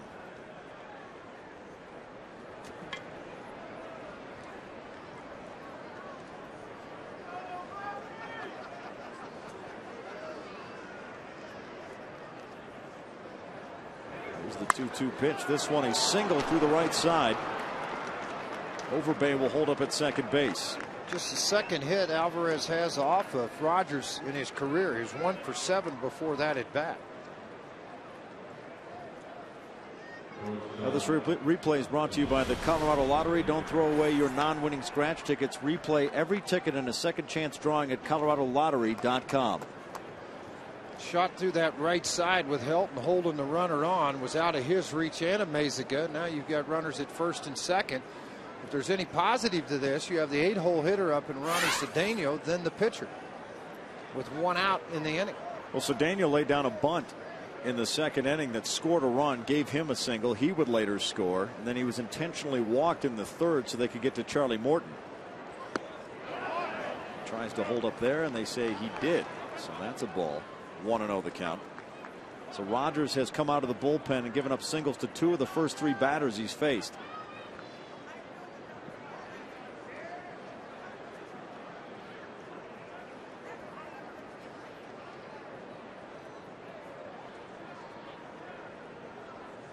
The 1-0 pitch.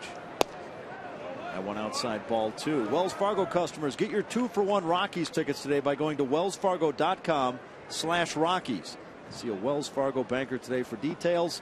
Wells Fargo Bank, NA member FDIC.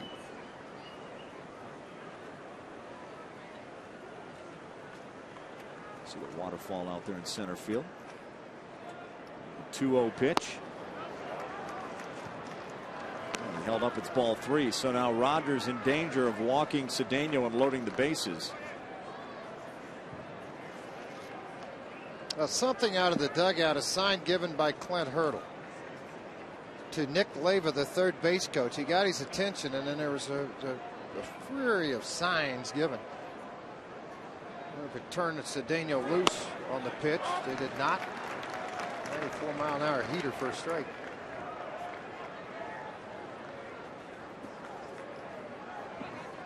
Charlie Morton, the pitcher, on deck.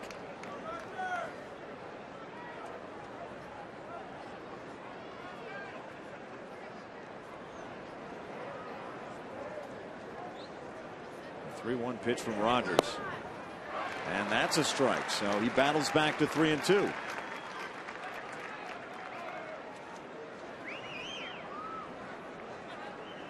Not trying to give anything to the inner part of the plate, because when a guy's struggling with with his overall hitting, a lot of times they cheat on the fastball, so they'll open that front side to get out quicker. And if you leave it on the inner half of the plate, he has a chance to hurt you.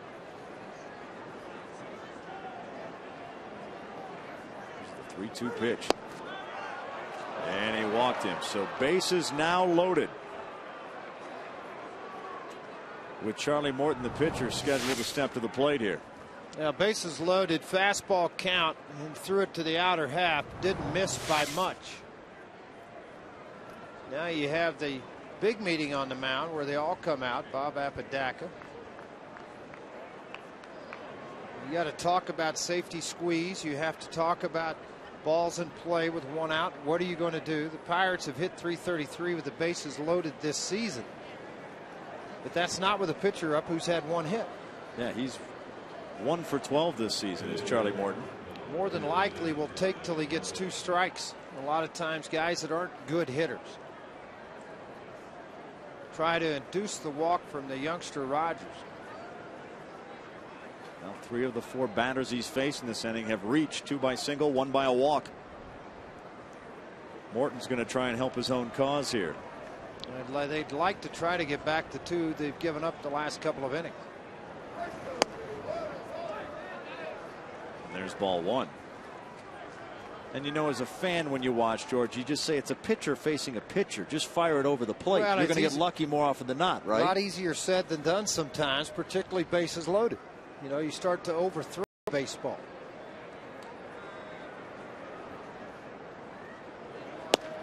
There's ball 2. It looks easy from your couch. Yeah, it sure does. I mean, and now the take on again from Nick Leyva, their third base coach. Picked up that sign from him. Most guys just hold out one finger and say a take, but they tap the bottom of the right elbow for take. Nick Leyva, former manager of the Philadelphia Phillies, longtime third base coach for the Cardinals, worked in the minor league system, now third base coach for Clinton. Here's the 2-0 pitch to Morton. That one's down the middle for a strike at 93 miles per hour. You would prefer, if you're Clint Hurdle, to see Morton strike out versus put the ball in play. He puts the ball in play, you got a chance for a double play inning over. You'd rather he strike out and give McCutchen a chance to swing the bat.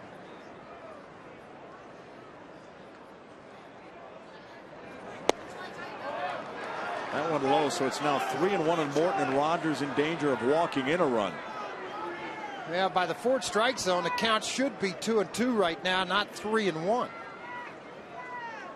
Not a lot of favors being passed out on the low fastball by Mark Carlson. Well, here's the 3-1 pitch. Very surprised he would swing. Extremely surprised. Because, again, you're trying to induce the walk versus swinging the bat. And again, this is a guy with just 1 hit. Not a very good career hitter on top of that. I mean, I'm glad he swung at it. I'm sure Jim Tracy's somewhat surprised by that.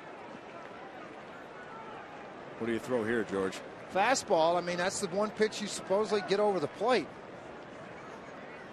Throw the fastball, because if the breaking ball gets out of the zone, I mean, now you've got the 1 run in and the bases loaded. And he goes to right field with it. Seth Smith will make the catch. The runner will tag up and score.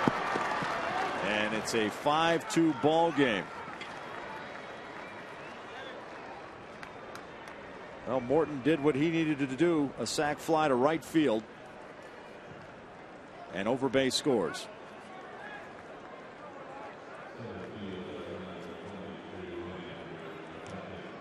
That'll bring up Andrew McCutchen, who's done his share of damage in this series so far.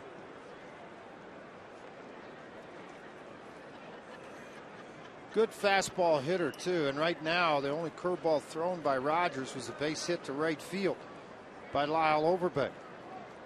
2nd RBI in the career of Charlie Morton.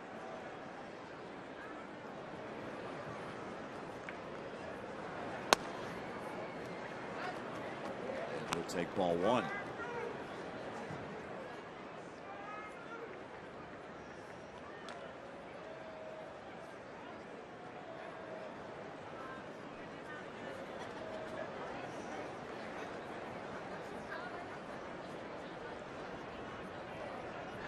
The 1-0 pitch to McCutchen. He'll foul this one back.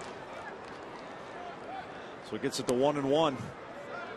Rogers came in to start the 5th, gave up a single. Got Ryan Domit to line out, then gave up a single to Alvarez, a walk to Ronnie Cedeno, and then Charlie Morton able to hit a sac fly to right field to push across a run this inning.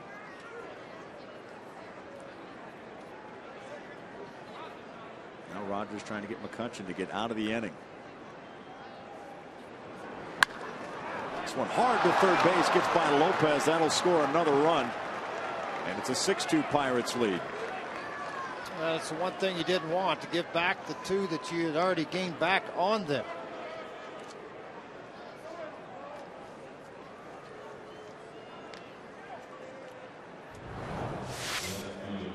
Now looking at this ball, it's a line drive, 1-hop shot right at Lopez. Tries to backhand it, a base hit and an RBI for McCutchen.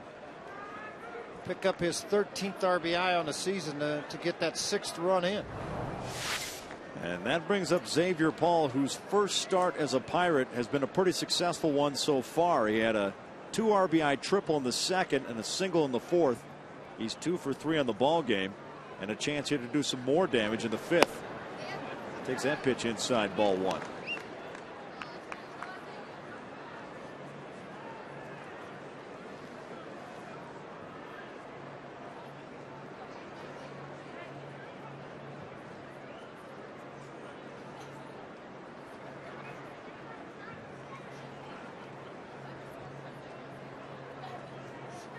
Here's the 1-0 pitch. And Rogers misses again, so it's now 2-0.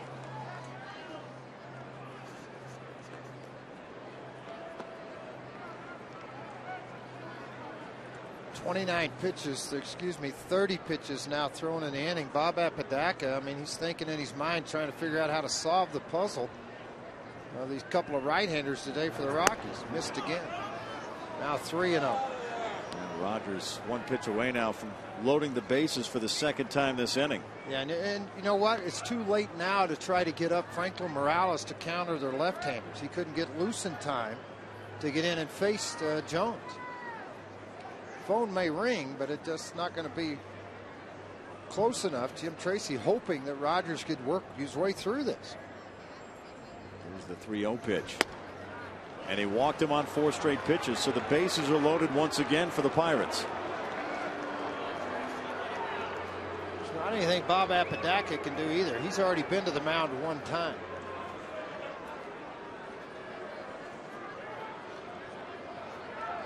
So here comes Garrett Jones, 1 for 2 on the afternoon with a walk. He had an RBI double back in the 2nd. The Bucks with a 6-2 lead. They've pushed 2 across in this inning.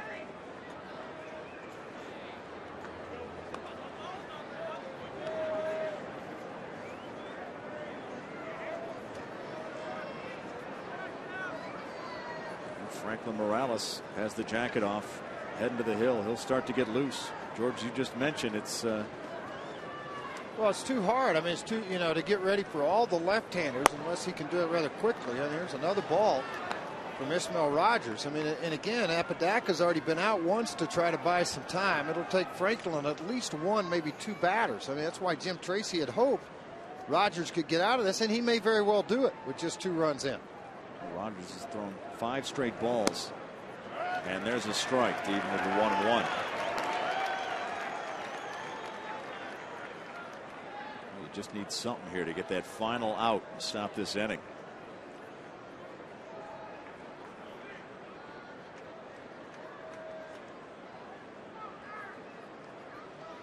The 1-1 pitch. That one right down the middle for a strike.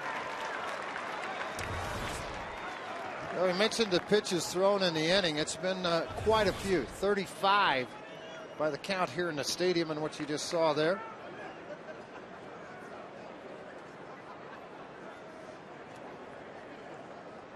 A 1-2 the count to Jones. Pitch from Rogers outside, ball 2. So he's got good velocity. He's just been missing his mark. Yep, not be able to locate. And this is the one guy you got to worry about because of the power. 5 home runs. Now he only has 8 RBIs, but with the bases loaded, obviously you're trying to avoid that. It'd be big if Rogers could get him here and put a stop to this. The 2-2 pitch. This one grounded back up the middle, up in the hole. No one can get to it. He'll score 1 run. McCutchen coming around. He'll score as well. And it's an 8-2 ball game.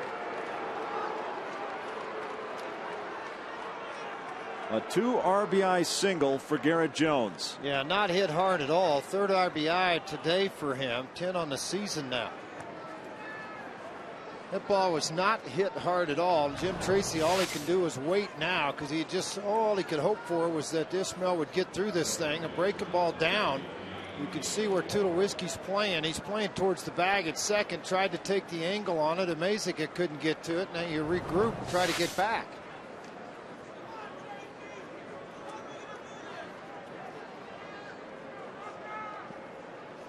So the left-handed hitting Neil Walker steps up. 0 for 3 on the day. A couple of flyouts to center field. He's only one of 2 position players for the Pirates who have not had a hit today. The other one's Ryan Doman, who's walked twice and scored a run. In fact, Neil Walker, the only position player that hasn't been on base today.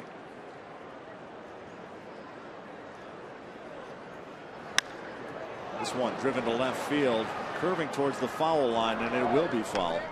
That saved another pair of runs. Neil Walker, the 9th batter of the inning. The Pirates have had 4 hits and have scored 4 runs. Similar ending to what they had in the second when they pushed 4 across. They've done most of this damage with 2 outs. Yeah, and you're hoping, you know, that you were going to get more than just this 1 inning out of Ismail Rogers, and you may very well do that, but it's going to be difficult because of the pitch count of 1 inning, 39. Here's the 0-2 pitch. He swung at it and he strikes out. But the damage has been done as the Pirates push another 4 across the plate. It's 8-2 as we head to the bottom of the 5th.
For the most runs given up this season by the Rockies. They gave up 8 to the Cubs back on the 16th and did the same to San Francisco on the 18th.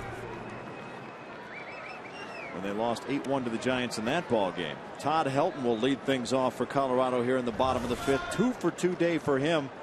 He had an RBI single back in the 3rd. Swing and a miss there.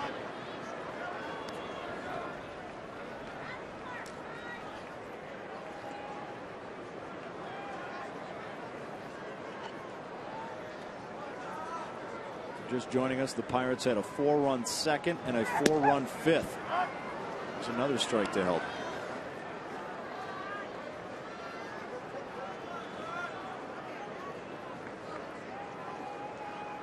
Charlie Morton still out on the hill. He's only thrown 79 pitches here.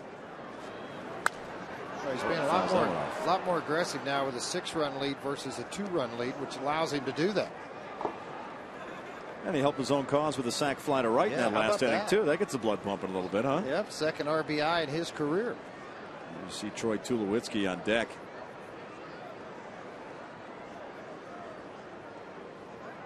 Here's the 0-2 pitch to Helton. One misses inside for a ball, so it's 1-2.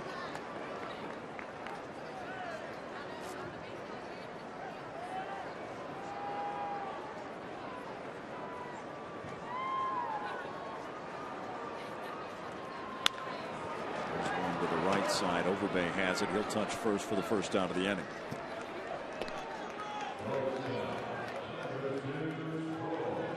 Well, let's go down to Mark Stout with today's Fast Cash Sideline Report, brought to you by Fast Cash Gold Centers, where you'll always get 40% more for your gold. Mark.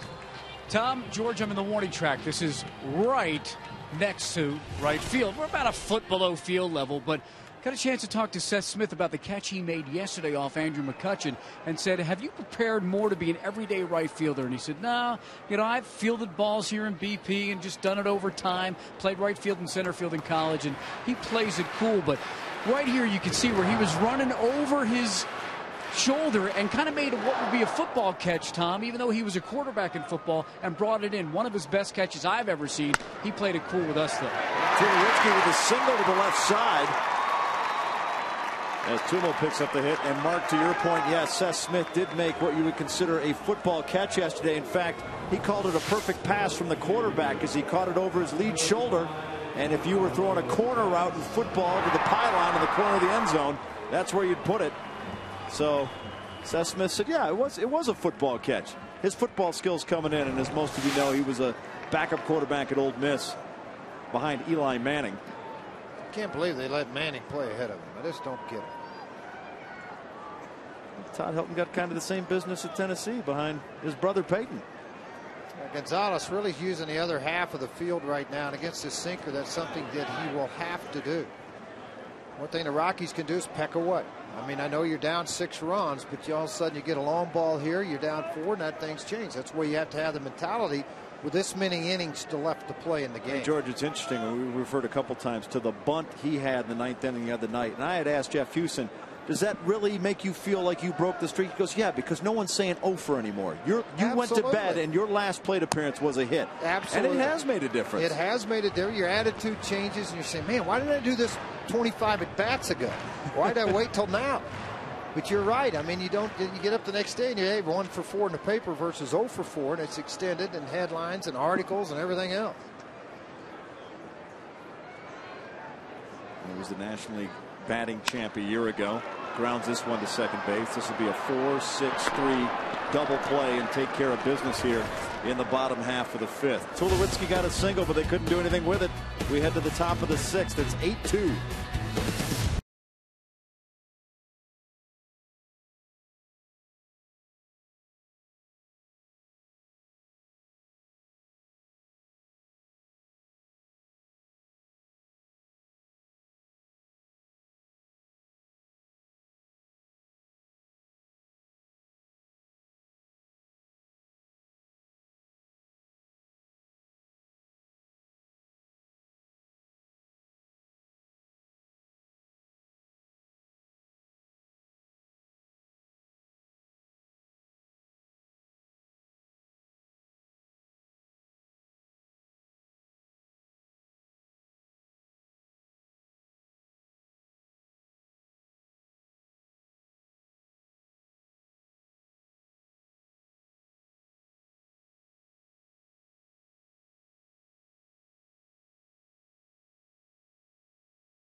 by your neighborhood Toyota stores. Toyota, moving forward.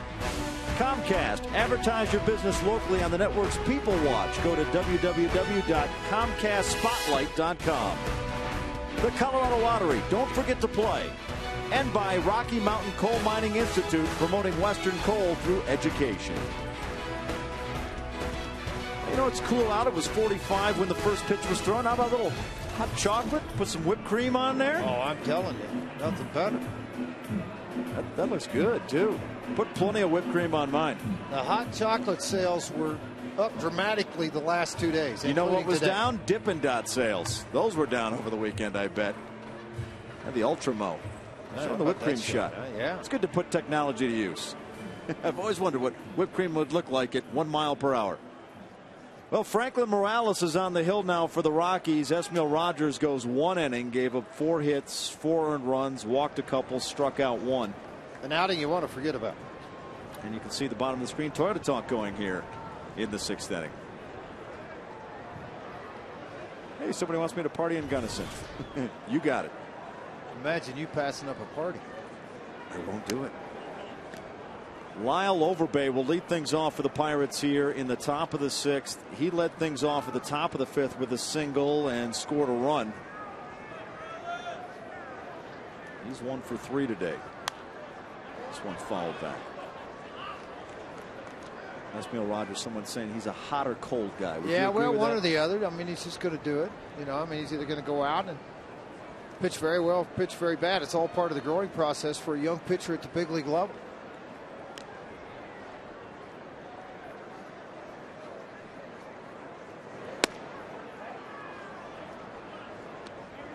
Two and 1 the count. Yeah, there's a student at Fort Hays State. Yeah. And Rocky Ford pretty excited when you brought up Fort Hays State, Kansas. Sure. Stopped there one day, actually, Tom, at the beginning of the season. I was driving out here from Oklahoma. That stopped. I said, I'm going to go down and look at the field. So I just, out of curiosity, the baseball down field? there. Yeah, I went down there. Had a doubleheader going on against Metro State, and I stayed and watched the game.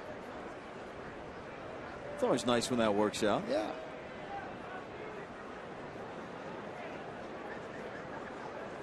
Here's the 2-2 pitch. And it's ball 3, so a full count now on Overbay. The other night, Franklin Morales came in and pitched very well against the Pirates. He's out for an inning plus. Frankie, an inning worked, a couple of strikeouts, no hits, looking to do the same thing here.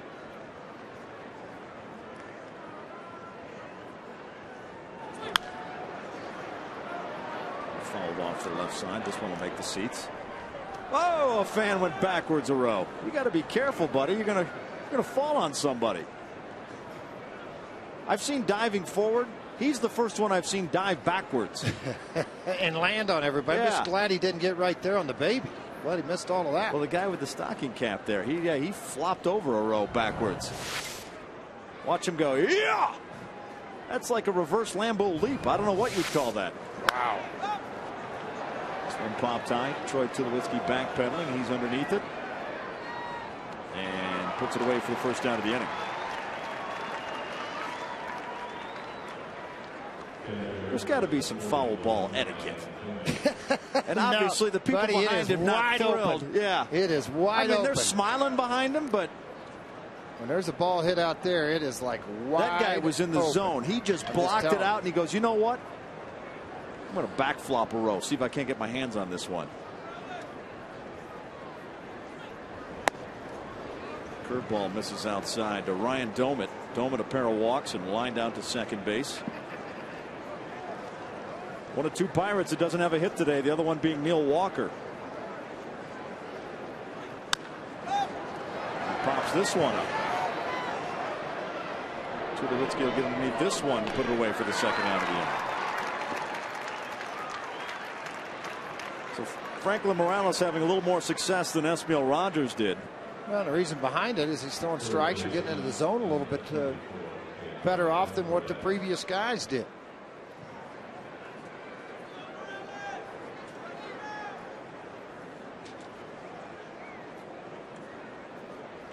Pedro Alvarez up with a pair of outs.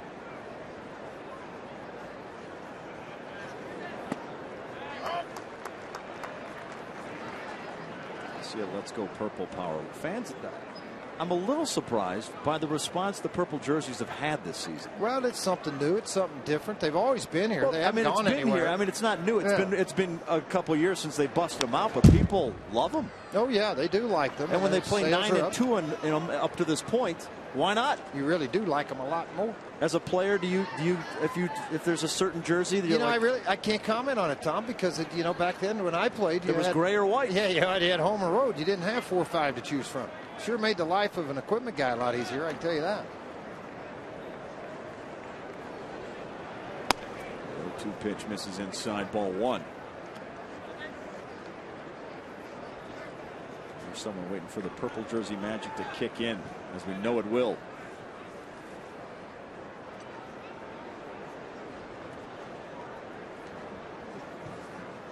Somebody watching from Santa Clara. It's right to the Witzke's hometown. There's another ball.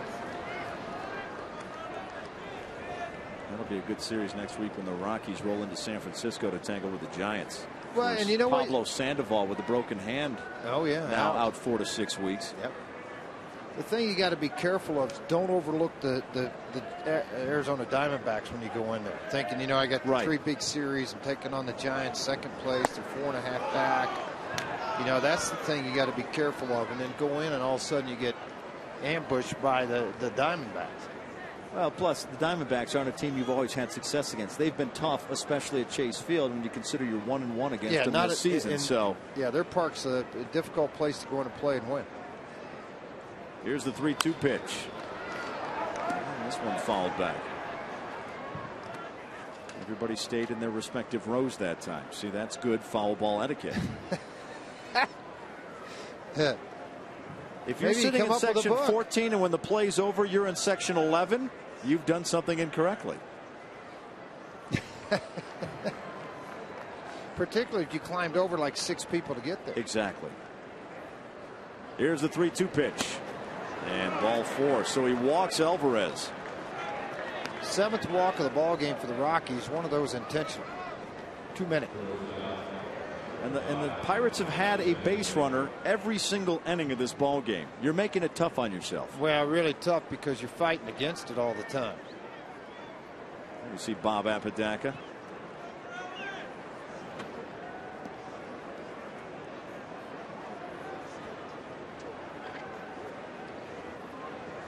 Thanks for the shout out from Nate, St. George. Yeah, we've got depth. We can move bodies all around this broadcast crew. Alana Rizzo holding down the pre and post game set today. We've got Jeff Hewson out there. George Frazier up here with me. Mark Stout roaming the sidelines. Drew Goodman enjoying a day off. 0-1 the count to Ronnie Cedeno, who's had a single and a pair of walks, one of them intentional.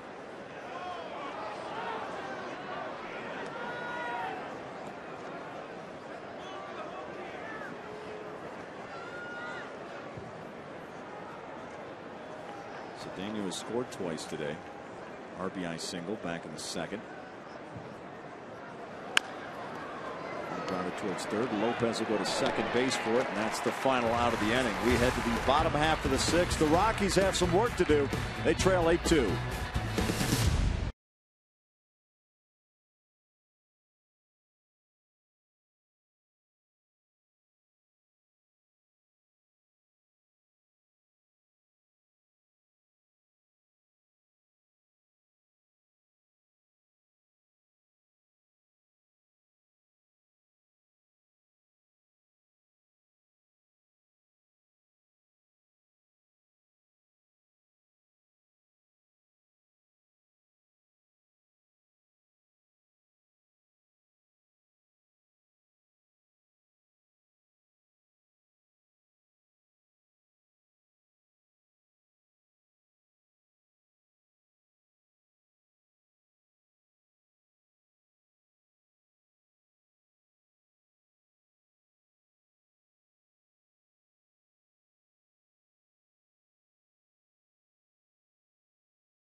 look back.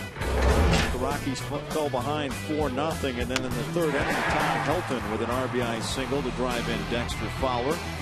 The Rockies will get another run in the fourth inning thanks to a Ryan Spilborgh's pinch hit single that drove in Seth Smith. But then the Pirates exploded once again in the fifth inning. They got a sac fly from Charlie Morton to drive in a run. Andrew McCutchen had an RBI single. Garrett Jones had a 2 RBI single as they scored 4 in the fifth and currently lead at 8-2 as we start action here in the bottom half of the sixth inning with Seth Smith at the plate. Seth Smith hit into a double play back in the second, a 3-6-3 double play, and then a fielder's choice 1-6-5 in the fourth. So he scored a run. Well, the Pirates have gotten up the left-hander, Joe Beimel, and what that is you have left-handed Smith, but it's not, those are not who they're concerned with. They're concerned with if the left-hander gets up Giambi. This crowd of the right-handers now started to throw, but you're looking when it gets back up to Helton, Tulowitzki, and Gonzalez. They want to have that left-hander ready for Helton and Gonzalez. And Matt Lindstrom's up in the bullpen for the Rockies. They're trying to piece this thing together, and with the off day tomorrow, you got a pretty good chance to do that.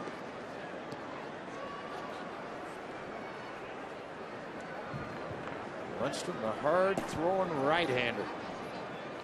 You know, it was interesting because with Ty Wigington had the oblique problems, so they brought up a Mezzagul. Seth Smith with a single right back up the middle. He takes the wide turn at first. But at the time they had 13 pitchers, so they sent Clayton Mortensen back down to AAA, who was your long relief guy. Did a great job here too. 2 hits in 8 innings. That's how great a job he did. He was outstanding for the Rockies. Nothing but ground ball outs, but you know, things shifted around. You needed the player versus the pitcher in this short series.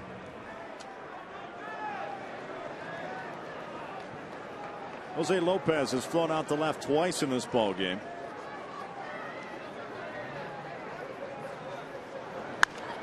Swings at the first pitch he sees and fouls it down the left field line.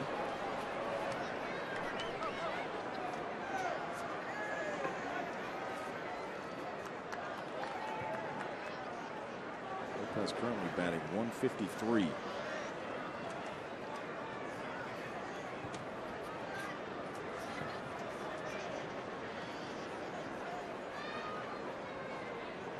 Pitch outside, ball 1.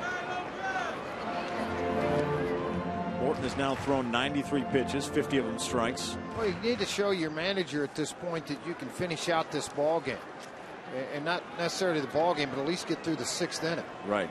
Is what he needs to show Clint Hurdle at this point. He's thrown 110 pitches in a start. That was a 9-inning complete ball game when he had against Cincinnati, and he won that ball game. Against the Rockies in his other start, 7 innings, 92 pitches. Well, he's in the 6th with nobody out at 94. So he's entering that zone of getting taken out of the ball game fairly quickly.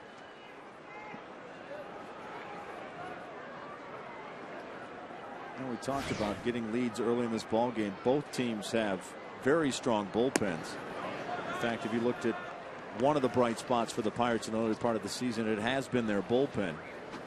Well, to run some numbers, we'll get into it a little bit more, but when they've led after the 6th inning, they're 10-3, after 7, 9-2, after 8, 10-0. When leading in a ball game, to tell you the strength of their club. Another foul ball on the left field line.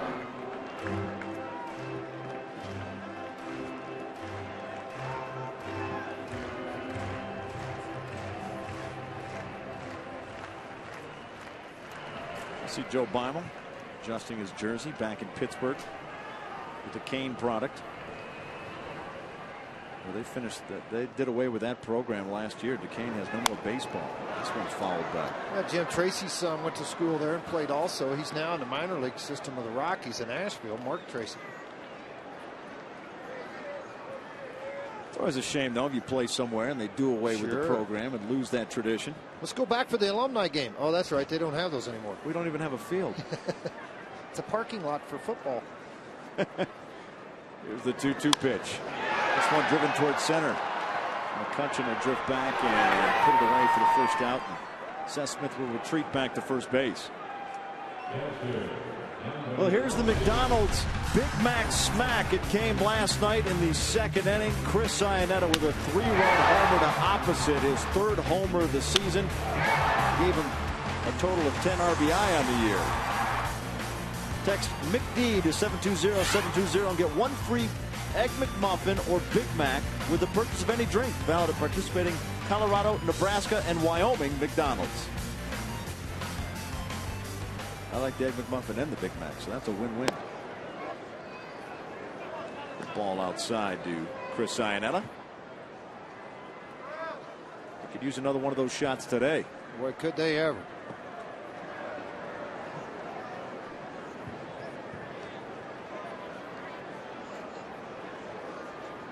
Iannetta has grounded out and walked in this ball game.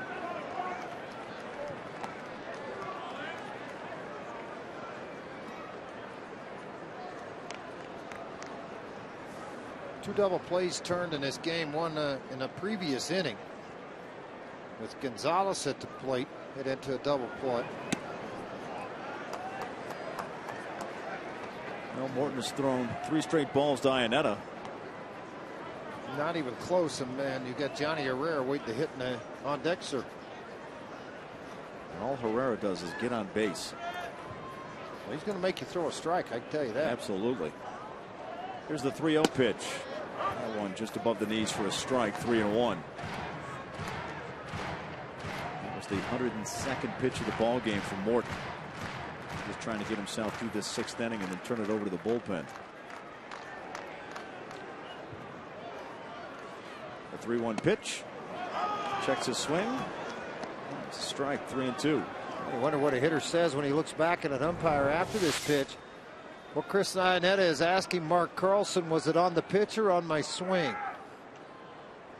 I'm sure Mark said it was on the pitch.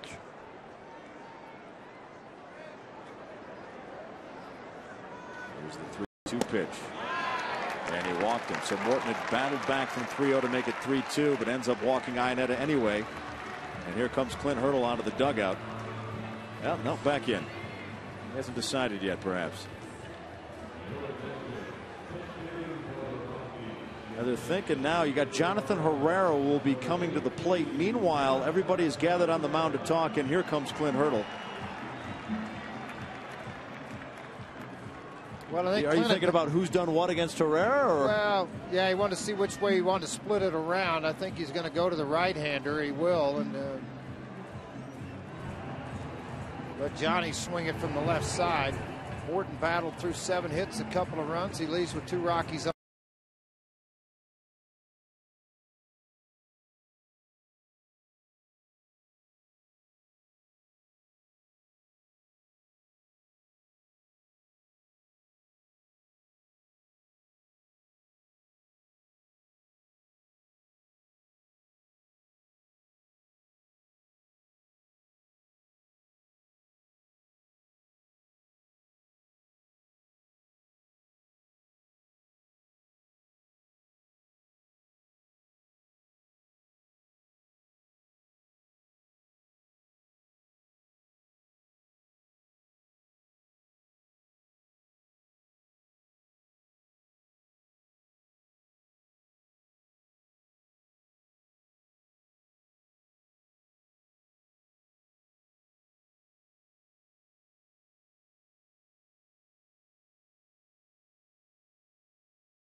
And I'm glad I've started saving early on for our kids with their accounts at College Invest. You can too.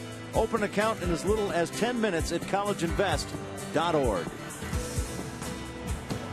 Welcome back to Coors Field as we got a pitching change now as Morton has come out of the ball game. Yeah, Mike Crotta comes into the ball game. First batter's face. They're 6 for 11 against him. He's given up 2 home runs. So he's hit 293. That all looks good. Clint's got a 6-run lead here with runners on first and second.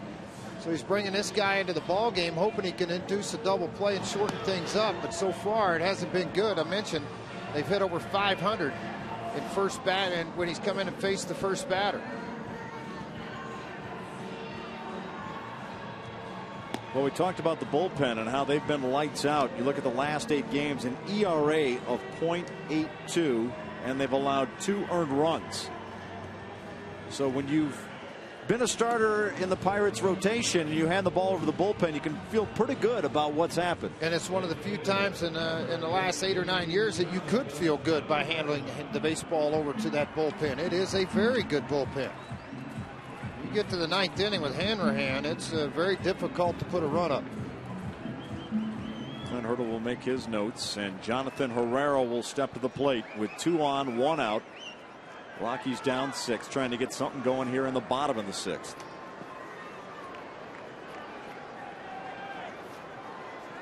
Alfredo Amezaga started at second base. They're trying to give Herrera a day off today, and with a day off tomorrow, a couple days rest to recharge his batteries. Takes the first pitch ball.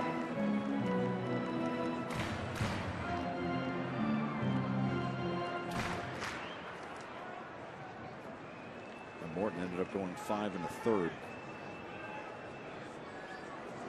Give up 7 hits. There's ball 2. I don't know if you're going to find a much more patient batter at the plate than Jonathan Herrera. Really works counts, makes you throw the ball over the center of the plate. Tries to get into a lot of hitters' counts. He's in one now, 2-0. The league's hit .288 when they're ahead in the count versus behind. Now he is way ahead at 3-0. A little surprised that he made this move to bring in the right-hander because of the results out there. First batters faced, not good, 6 for 11. They've hit .293, a couple of home runs allowed.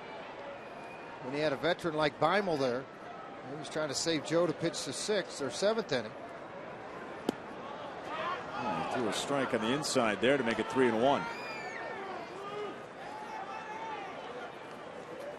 Managers always look for numbers. All right, what's he hit against this guy? What's he done at home games? What's he do against left-handed versus right-handed? Herrera in a season .381 versus, against left-handers. Herrera's hit .316.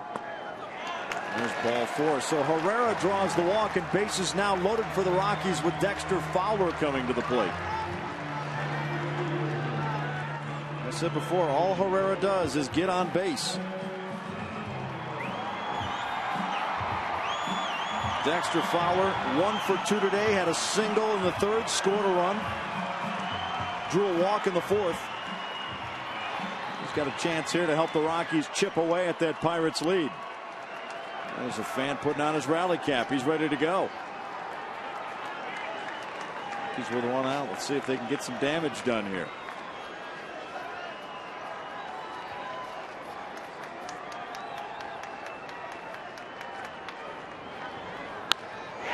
There's one to right field. That'll be a hit. Seth Smith will score. Chris Iannetta coming around to score. They'll hold up Herrera at 3rd. And it's a 2 RBI double for Dexter Fowler. Well, he's now 2 for 2, 2 doubles for Dexter with the bases loaded.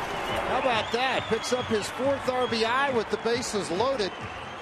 After this 2nd double and his opportunity now with 11 RBIs, and all of a sudden this ball game's 8-4 with runners at 2nd and 3rd and just 1 out. And getting into the heart of this lineup. This replay is brought to you by the Colorado Lottery. Don't throw away your non-winning scratch tickets. Replay every ticket in a second chance drawing at coloradolottery.com. Now here's that swing by Dexter on a ball down and in. Clint Hurdle's going to make a double switch here. Wood's going to come in to play for Cedeno. It's short. And Clint's going to make the move he probably should have done earlier. Off to the races. Here you go. Line drive double down a right field line by Dexter. And Smith and Iannetta come in to score. It's 2nd and 3rd now with just 1 out. Well, we've got a pitching change as the Rockies are trying to make this one interesting. It's an 8-4 ball game with 1 away in the 6th.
Pirates got the ball rolling in the second inning with a 4-run inning. They backed it up with another 4-run inning in the fifth.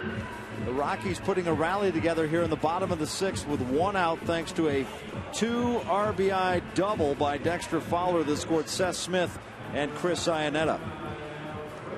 With the pitching change, the Pirates making a double switch. Brandon Wood now playing short as Cedeno will come out of the ball game. And there is Joe Beimel. Rockies fans who certainly remember him. He appeared in 71 games last season. He had that music, God's going to cut you down, by Johnny Cash when he'd come into the ball game. They play it now for him in Pittsburgh, but strong part of that Rockies bullpen in 09 and 2010. No question about it. He's one of those guys that has just been outstanding wherever he's been, working out of bullpens.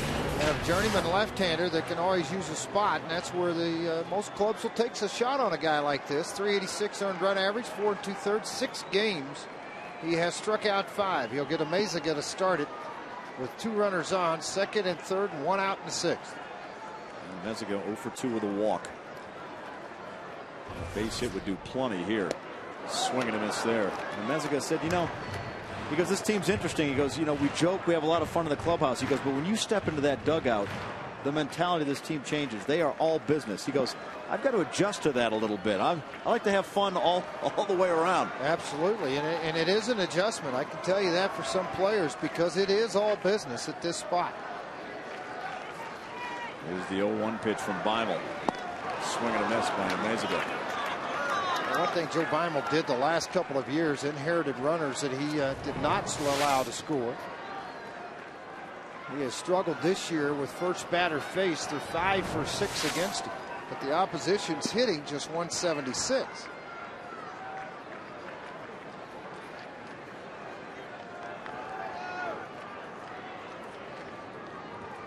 Here's the 0-2 pitch. Swing and a miss, and he struck him out on 3 straight pitches. Amezaga went a little fishing on that last one. Well, it's a hard slider down and in. When you're working ahead in counts, you can throw this pitch and you will induce a swing or an attempted swing, and that's what happened to Amezaga. Pittsburgh today with runners in scoring position, 5 for 15. The Rockies 3 for 8 now. Here comes Todd Helton, 2 for 3, pair of singles and an RBI.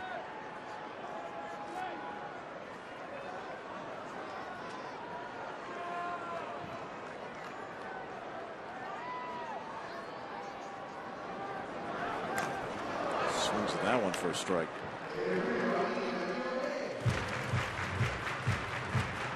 Helton, like Amezaga, having trouble laying off that pitch. The Rally Todd sign is out. In fact, that group up there said they threw us off the other day when they moved Helton to the 3-hole. We didn't have the sign ready. They weren't ready to go. He was supposed to bat 5th.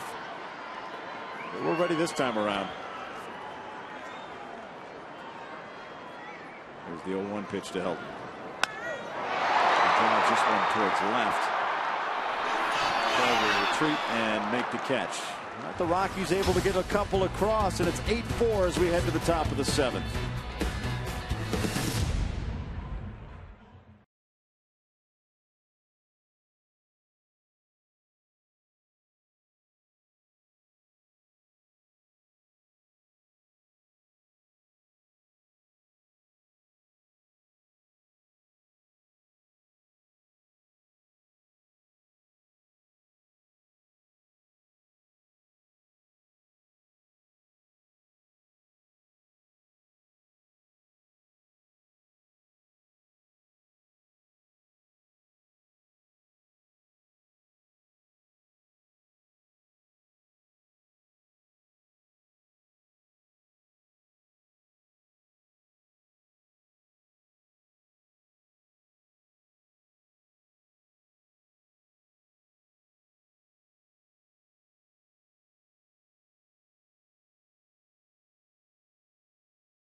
inning came courtesy of Franklin Morales in the top of the sixth, where he retired the first two batters, walked Pedro Alvarez, but then got Ronnie Cedeno out. That's brought to you by XL Energy. Learn how you can be efficient when it comes to your energy, and visit responsiblebynature.com. The Pirates have had a base runner in every inning so far in this game, and now Matt Lindstrom will step to the hill for the Rockies. He's appeared in 11 games and has a .93 ERA. Everything's been pretty good so far for him. Obviously, coming out of that bullpen, those couple of saves, one picked up in New York on that trip when he gave Houston a day off. So he'll come on here and try to hold things, maintain. Just think, if Rogers does his job, you're looking at a much different picture right now, a tie ball game. That's why this area of the bullpen is so important when you got this type of offense at home. Now he'll face Brandon Wood to start things off here in the seventh. Wood came in the last inning as part of a double switch. Looks at the first pitch and drives this one to right field. Seth Smith going back and makes the catch at the warning track. One away. That'll bring up Andrew McCutchen, who's 2 for 4 on the day with an RBI and a run scored. Well, Jim Wright, the bullpen coach, standing out into the outfield to fly to this baseball. Yes, that's an out. A little fist bump. That's one. That's right.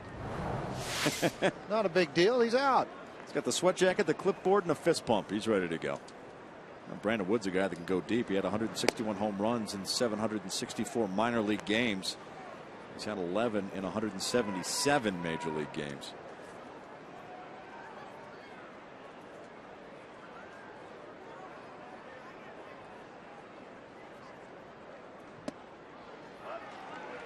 McCutchen looks at a strike, 1-1.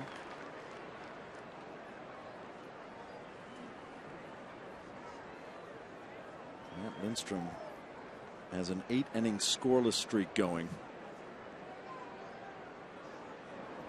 He's been a nice addition to this Rockies bullpen.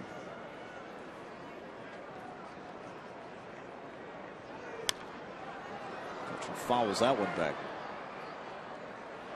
We're going to look at this catch one more time. Let's look at this pitcher. Oh, look. Huh. Somebody left another ball on the field. Not supposed to be there. It looks like it's gone now. I don't know where that ball came from. Well, it could have been from outfield catch. Could have been a number of things. Then all of a sudden they noticed it's still laying out there and they ran and grabbed it. Well, if Smith could keep it, and then if there was one that went over the fence, That's you bring right. it back like you made some sort of dramatic catch. Exactly what you do. Andrew McCutchen strikes out. So Matt Lindstrom able to retire the first two batters. Yeah, I aired this one out. Hard slider down and away from him. I remember when he came up as a youngster and Todd Helton faced him. He said one of the nastiest late-breaking sliders he had seen. McCutchen got to see it again.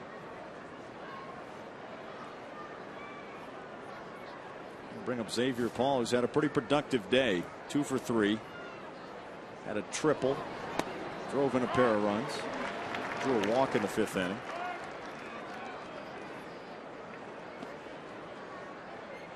That's one way to endear yourself to your new teammates.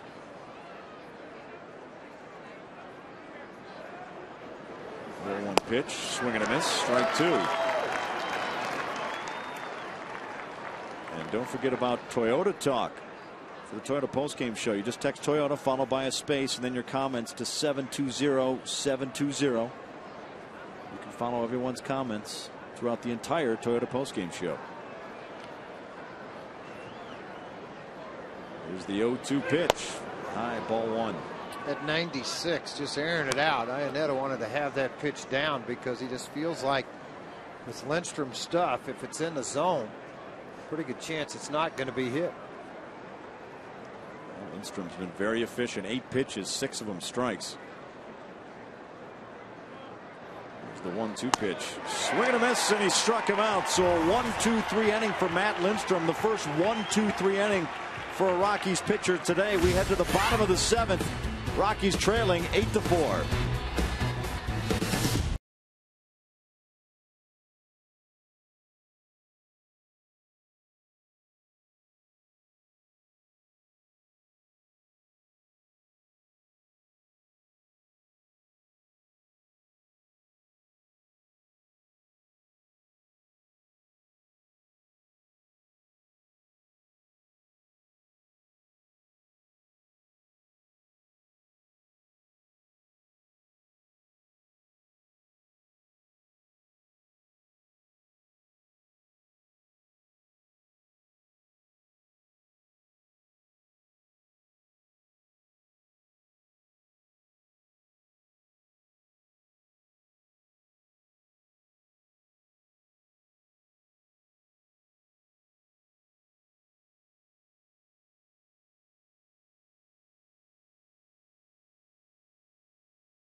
in Denver, where you can make the world your workplace.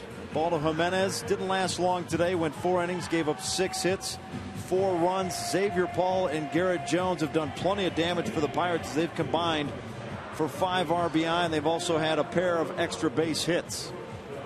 Rockies trailing 8-4 as we start here in the bottom of the 7th. A reminder, watch Dan and his Danettes weekday mornings at 7. Watch next week as the Dan Patrick Show breaks down the details of the NFL Draft. It's the best in sports and celebrity news only on Root Sports. Now, Troy Tulowitzki will try and get things started for the Rockies here in the bottom half of the 7th as he faces Joe Beimel. Tulowitzki this season batting .444 when leading off an inning. It's not too shabby.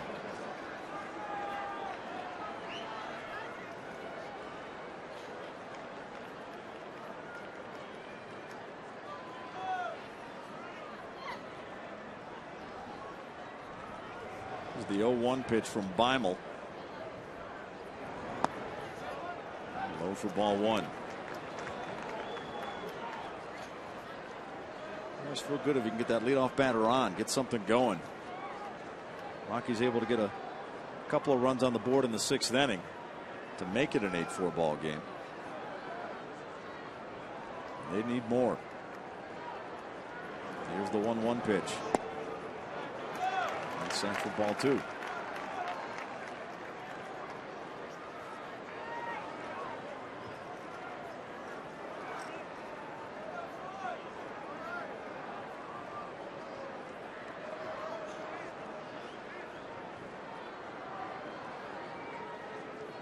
Here's the 2-1 pitch. Fouled on the third base side, off the rail. That's what Beimel likes to do to right-handers. We saw it a little bit with Amezaga. He likes to run that ball to inner half. That foul ball tortured about 30 people. It was just far enough from the rail where no one could reach it, but it wouldn't curve towards the rail. It wouldn't curve away. Yeah. Here, watch him chase. No. I got it. I didn't get it. Oh, how did you miss it? I know. Then the next couple people didn't get a shot at it either. Well, he checks his swing. He didn't go. Ball 3, so now a full count on Tulowitzki. I had it. It hit my hand. How could you not get it? Of the 30 people who didn't get it. Yeah, and then it goes down to everybody. See, now this group brought their leather. One guy's you got to see the ball to get it. He's just doing a handstand at that point. Nice effort with the hat there, guy. Here's the 3-2 pitch. This one fouled back. You come to the park, you got front row seats down there. You want a baseball. A lot of cotton candy. 30 people are going to go home feeling tortured. Cotton candy. I'll tell you what, go down and grab 30 balls and you run down and give them some. Hand them out? Yeah. Well, you got a little on your lip there, buddy. And a lot on your shirt, but he's enjoyed it. I think he might even have some on his ear. How long will it sit there, though, before it falls? And now it's annoying. Here's the 3-2 pitch, and he walks him. So the leadoff batter on in Tulowitzki.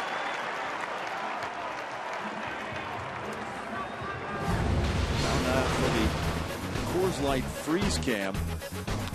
And how about the catch by Alfredo Amezaga, making his first start as a Colorado Rocky. Remember, he was here briefly back in 2005. That's brought to you by the Frost Brewed Coors Light, the world's most refreshing beer. Here's Carlos Gonzalez. Good job, Tulowitzki. You were able to induce that walk. You get into the left-handers now, Gonzalez and Smith. Gonzalez hit a double today. Smith a single today. Swing and a miss by Gonzalez on that first pitch. 86 miles per hour by Beimel. Not that you'd want to steal a base here, but Beimel really controls the running game because of his methodical delivery. He'll pick up that front side, kind of freeze it, and then go to the plate with it. Lefties have hit just 111. Tulowitzki has a pair of stolen bases this season. He's been caught stealing once.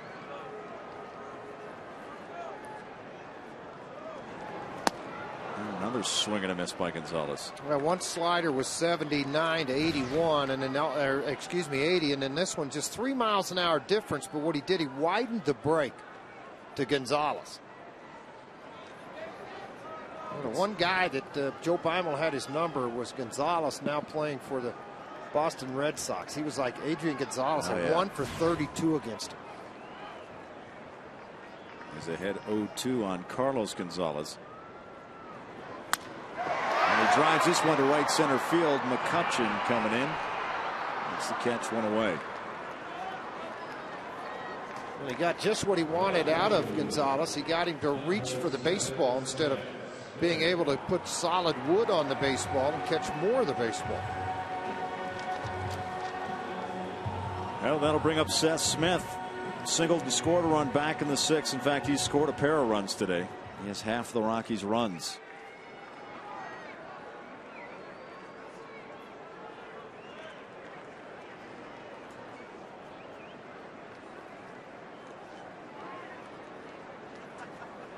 Smith takes time to step out of the batter's box. Rockies trying to chip away at that Pirates 4-run lead. They had 2 big innings. They got 4 in the 2nd and 4 in the 5th.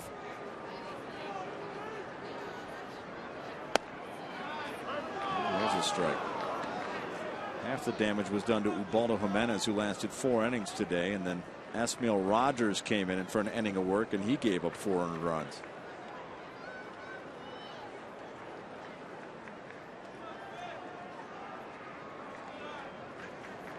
The 0-1 pitch. Fouled back.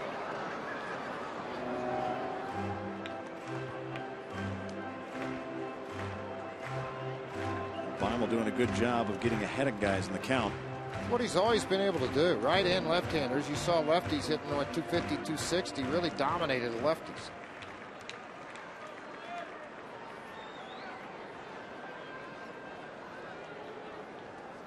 See what Seth Smith can do behind 0-2. Throws the bat out there and fouls it off. Fight it off. Hope you get a pitch in an area where you can do something with it.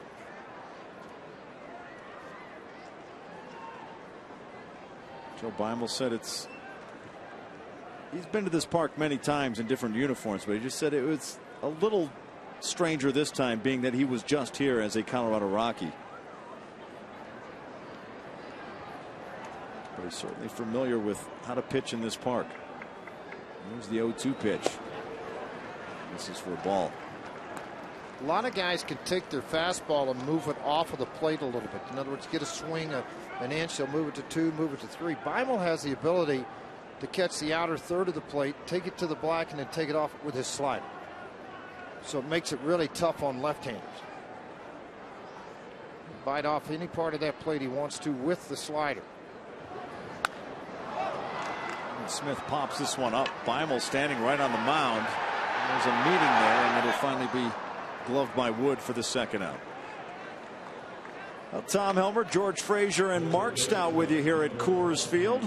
Drew Goodman enjoying a day off. He'll be back with us on Tuesday when the Rockies open their 3-game series in Phoenix against the Arizona Diamondbacks. We haven't heard from Mark in a while. We haven't. I think he's eating. I think he's trying to help out the Dippin' Dots guy. No, he's listening. He just popped up out of the first base camera well. I see him. He's listening, yeah. He gave us a salute. There's 2 away here in the 7th.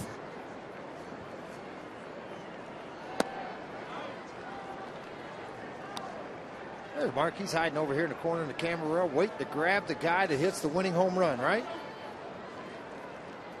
Come on, Mark, be productive. What do you got for us? Anything? Yeah, nothing? No microphone's what he's got. They took it away from him. He's being penalized. Oh, there it is. And there's a strike. It's the important part of the game, guys. It is important. Taking it all in, taking in Joe Beimel. Well, he's made some good pitches, Mark, as he has everywhere he goes. I think that's one thing about Beimel. He's one of those guys very reliable out of a bullpen.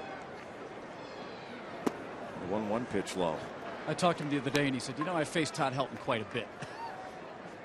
But the other guys, Seth Smith and some of these other lefties, maybe not so much. But, Beimel's been around, and he's a cool character. He is. He hasn't changed one bit, and he just he certainly has his own way. It's the 2-1 pitch.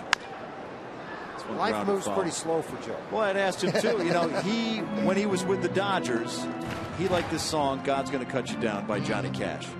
The McCourts wouldn't let him play it. So when he finally got around and left there, other teams would let him. He played it here. It was his song when he came in from the bullpen, and he said now he's got the fans at PNC Park listening to it when he comes into ball games. But he definitely has his own style, and it's worked for him. Here's the 2-2 pitch. This one's going to be fouled out of left field line. Broke the bat of Lopez too. That's that big slider and changeup. He likes to work both pitches to the inner half. That was over in the flopper section over there. We saw that guy do flopper section. You remember that guy did a backflip about a row or two back? Here's the changeup off the end of the bat. Bat splinters. Lopez has to reload. There's the back flopper. He's got it. Oh, look at that. He's got a fan. I caught it for you. Yeah, I don't think he caught it, though. I broke my back. He's warming up now because he's going to need a back massage later because you land on those hard plastic chairs with your spine. It's going to sting for a while. There's the 2-2 pitch. Lopez fouls this one off. If you missed it earlier, there was a foul ball down the left field line, and take a look at the guy that leaps back. It was almost like that Nestea plunge into the pool. Well, there's his date with him right there. She grabbed his hand, helped him back over. So, and now the seats are vacant behind him as they have moved to a more safer section. The non-splash zone. Oh, boy. 2-2 the count to Lopez. 2 away. Here's the pitch from Beimel. And he checks his swing. Did he go? They say he did. So Lopez strikes out. And that ends the inning for the Rockies here in the 7th. We go to the top of the 8th. The Pirates on top by a score of 8-4.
Plenty of whipped cream on that hot chocolate.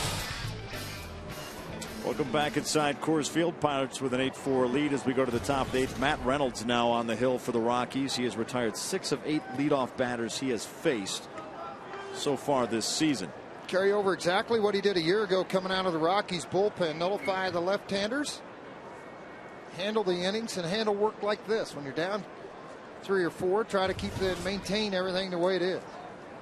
He's due to face Garrett Jones, Neil Walker, and Lyle Overbay here in the 8th. Typically, you'd see him in a ball game, 6th, 7th inning with a lot tighter ball game, yet facing these left-handers prepares you for that next situation. Garrett Jones was 3 for 18 against Rockies pitchers coming into this ball game this season, but picked up a pair of hits today. 2 for 3 with 3 RBI and a walk.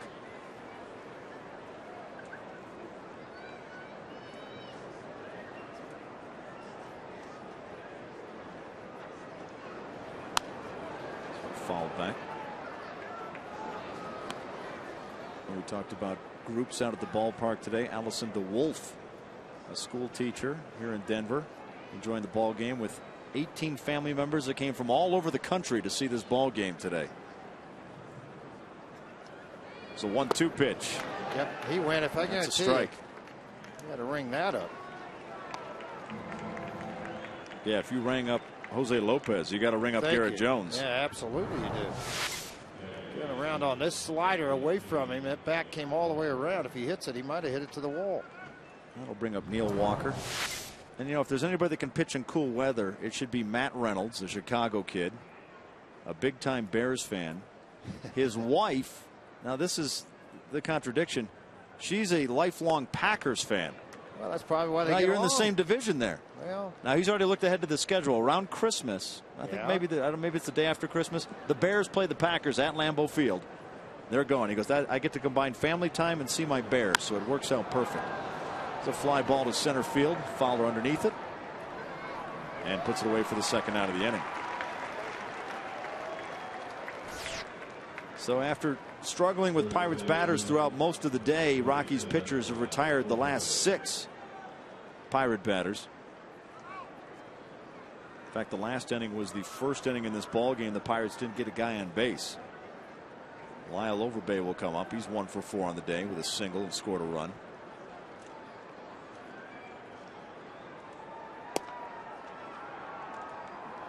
He looks at ball 1. Matt Reynolds, a guy that made his major league debut August 19th of last year at Dodgers Stadium.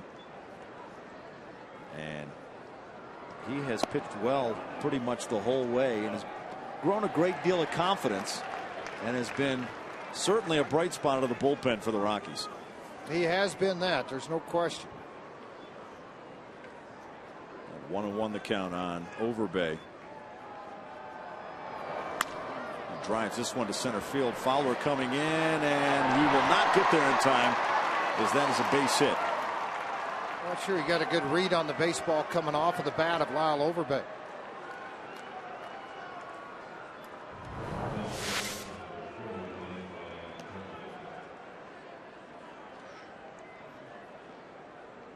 Well, he had to get over to it, and by the time he came in, the ball was dropping quickly. But he did a good job of actually keeping it in front of him. If that bounced past him, it'd have been a lot of trouble. Absolutely. He would have been in scoring position. Ryan Domit.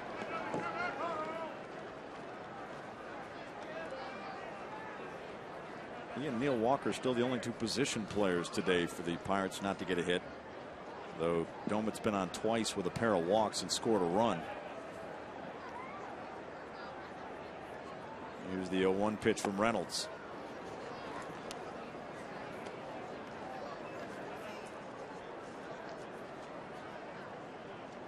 Rockies get the day off tomorrow. Then it's a 6-game road trip. 3 against the Diamondbacks and 3 against the Giants. The ground ball to short. Tulowitzki will fire it over to second. And that'll take care of business here in the top half of the 8th. We head to the bottom of the 8th. Pirates lead at 8-4.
the accounts and descriptions of this game may not be disseminated without the express written consent of the Colorado Rockies.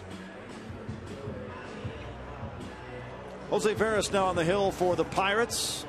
He struck out Jose Lopez when he came into the ball game Friday night. He has made 4 straight scoreless outings, 4 innings of scoreless baseball for Jose Veras so far. Rockies are going to try and change that here in the bottom half of the 8th. Yeah, right-hander throws predominantly hard sliders down and away, particularly to the right-hander. He will throw a fastball occasionally, but to get ahead, then it's all about sliders. His first offering at 94. Chris Iannetta leading things off for Colorado here in the bottom half of the inning.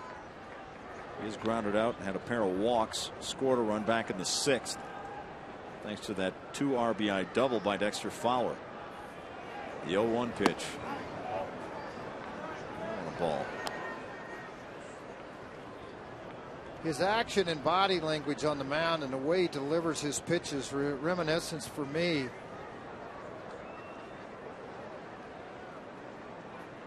a right-hander that pitched for the Rockies. And Doug, I just had his name, and then he went on a very accomplished Vizcaíno that pitched for the Rockies and then went on and pitched for the New York Yankees for a while. Vizcaíno, it's hard slider, tight slider, fastball in the low 90s. Good 7th, 8th inning man.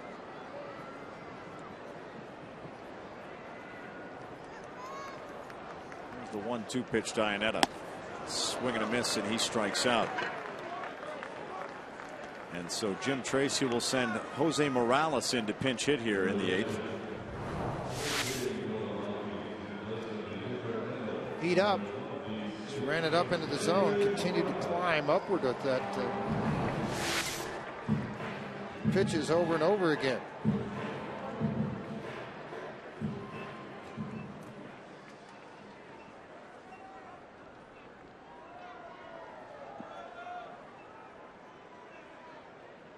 I saw Morales yesterday.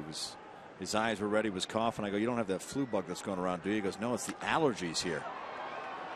Fly ball to center field. McCutchen drifting back. And puts it away for the 2nd out of the inning. So 2 away. That'll bring up Dexter Fowler. 2 for 3 on the day. Get a big 2 RBI double in the 6th inning to cut the Pirates' lead to 8-4.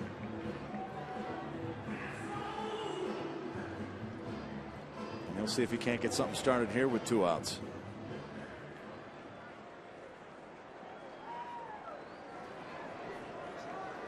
Fowler came into the ball game today leading the National League in strikeouts with 34, but has avoided that today.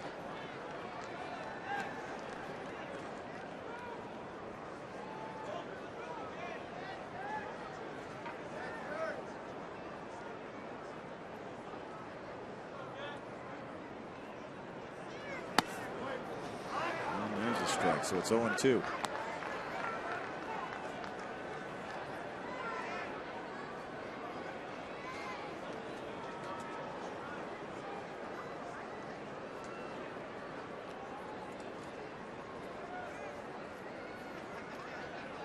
The 0-2 pitch to Fowler. And that one a ball. So 1-2. Fowler trying to get himself on base here. Alfredo and Meziga due up next.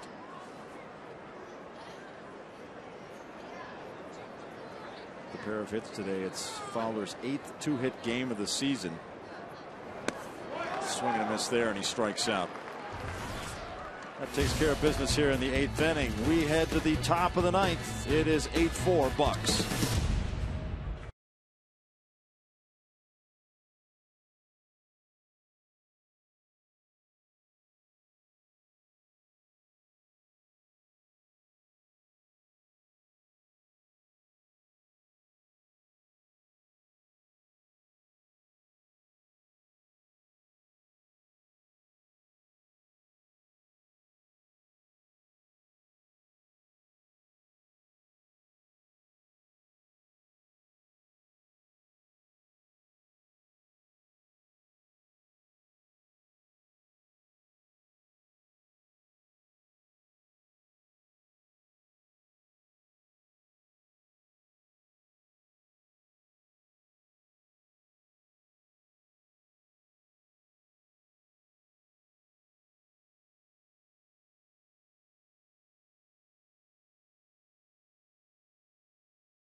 Trailing 8-4. Reminder, stay tuned for the Toyota post-game show immediately following the ball game. Right now, let's send it out to Alana Rizzo for more. Alana. All right, Tom, thanks very much. Coming up on the Toyota post-game show, we're talking FedEx. Dexter Fowler delivers, gets the Rockies back within 4. We'll see what they can do in the 9th inning. Then May Day on the first day of May. The Pirate ship is doing everything they can to sink the Colorado Rockies. We'll see if things turn around here in the 9th inning. And, of course, Mark Stout will get you into the clubhouse, guys. All right, thank you, Alana. Don't forget, Toyota Talk continues during the entire post-game show, so keep texting in your comments. Right now, let's check in with Mark Stout, who's with the Flopper. Mark. Yes, I am, Tom. This is Jeff Swanson in front of me. He's been a popular topic on the broadcast today. What is your foul ball etiquette? If you have any. There are no rules with foul balls. You have to, regardless of the people around you, go for it. Because we watched you take what Tom aptly described as a Nestea plunge back this way for the ball. I really thought it was mine.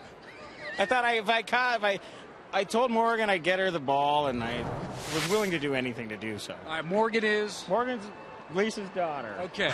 And Lisa is? My lovely girlfriend. Now, was she sitting behind you? They left to go to the hospital. That's what we surmised. Is that true? They were happy. They were part of the thing. We were all upset that the people in the red got the ball. So that was my next question. Who actually got the foul ball? This gentleman, he's gone. Oh, man. He asked me to sign it, and then they're taking it somewhere. I don't know. It's a good day for you, Jeff. Cheers. Go Rock. Mark, did he touch the ball? Did it even touch his hand? Did you get a finger on it? No. Did you get any of your beanie, any of your No, flop? did not touch the ball. However, I have caught many just the same way. Wow. You got to dive. Tommy is confident you'll get some foul balls this year, no doubt. Okay. Tell Helmer hi. We remember him. Well, good. You should. I'm here just about every day, aren't I? Yeah, he's here every day. I know. We know. We know Tom. Good work today, Jeff. Cheers. All right. Thanks. We love you. Yeah, Jeff, and we love you. You are a hero today. I tell you what, with the flop, and if he feels like that's a technique that works for him, I guess he should stick with it, George. But it is a good way to clear out the row behind you as well. Well, a big man like that, he kind of take a step backwards. I'm sure a lot of people move out of the way. I wish we could give him something, though, for his efforts. You know, maybe a heating pad for his back. It cannot feel good to land on people like that. Well, Felipe Paulino is into the ball game for the Rockies. Here's the 2-2 pitch. He puts that one into the dirt as he faces Pedro Alvarez. Interesting enough, if you look at Felipe Paulino, he wears number 55. In spring training, he was wearing number 52. Now, 55 was owned when he showed up the Rockies by bullpen coach Jim Wright. Now, there was some bargaining over the number. Felipe Paulino said he's been 55 his whole career. Briefly, he was number 52 as he strikes out Alvarez. Briefly, he was number 52. He really wanted number 55 back.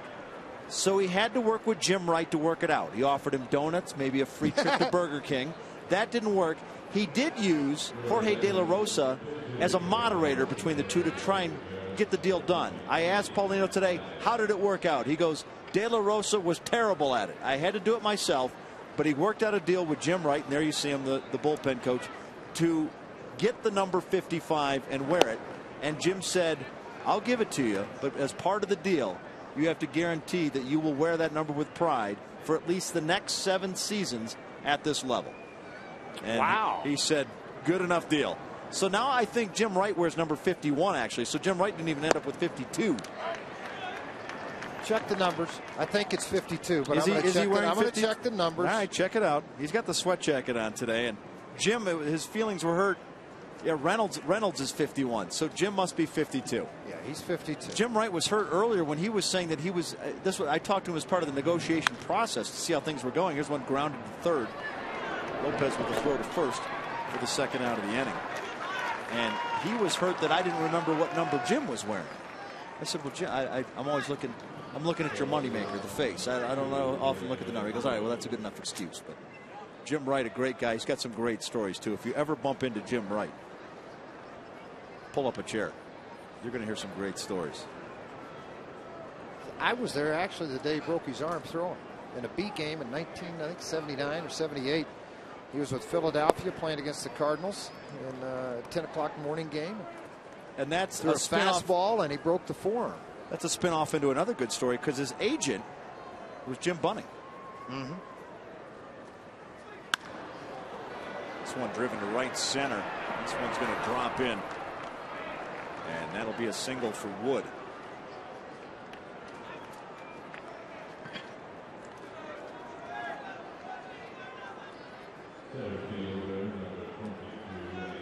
That'll bring up Andrew McCutchen, 2 for 3 on the day. A pair of singles and an RBI. McCutchen has played well here at Coors Field in this series. He's a guy we had talked about on Friday. Very similar in many ways to Dexter Fowler. They were born the same year. They've each played for one franchise. Different heights, but they both weigh about 190. Both fast. Both from the South. Andrew McCutchen out of Florida. Dexter Fowler out of Georgia. Two guys that can cover a lot of ground. McCutchen puts this one to right field. This one put away by Seth Smith. We head to the bottom of the ninth. Get the rally caps on. The Rockies got to get something done here. Trailing 8-4.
StubHub! Fans, next time you want to catch a Rockies game, head to StubHub, where you'll find a great selection of seats for every game. Wells Fargo. Wells Fargo customers visit wellsfargo.com/Rockies for a 2-for-1 club level seats. And by Southwest Airlines, new Rapid Rewards, unlimited reward seats, and no blackout dates. Welcome back to Coors. It's 8-4 as we get set for action here in the bottom half of the ninth inning. Time for the Coors Light Cold Hard Blast, and it comes courtesy of Jeff, the Coors Field flopper. Great effort on the back flop. Couldn't get the ball. The good news is no one was injured in the making of this Cold Hard Blast. Thank you, Jeff, for that. And we hope next time you're out at Coors Field, you get a baseball, because you're a celebrity in my book, my man. Looks kind of grumpy sitting there. Well, his team's down 8-4. He's looking for Alfredo Meziga to get things started against Joel Hanrahan. And Hanrahan 8 saves so far this season, trailing only the Rockies' Houston Street. Yeah, you're going to see a lot of heat, I can tell you that. That fastball at 97 miles an hour. He's not afraid to challenge the hitter. One guy that has hit him well and done it over a span. Meziga 5 for 7 against Hanrahan in his career. Hit .714. He's going right back up the middle for a base hit. How about that? Nice. Well, that's the way you want to get something started. 6 for 8 now in his career. And with that, Todd Helton will step to the plate. Helton 2 for 4 with a pair of singles and an RBI, looking for another hit here. It's not going to be easy for Hanrahan. Helton 1 for 4, and then you go to Tulowitzki 4 for 9 against him.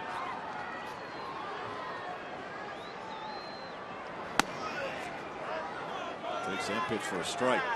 97 on the radar gun. Well, that's exceptional when you find a guy that has a fastball that's 96 to 100 and a breaking ball to go with it that can throw strikes consistently, and that's just what Hanrahan does. The 0-1 pitch. That'll be a ball. 1-1.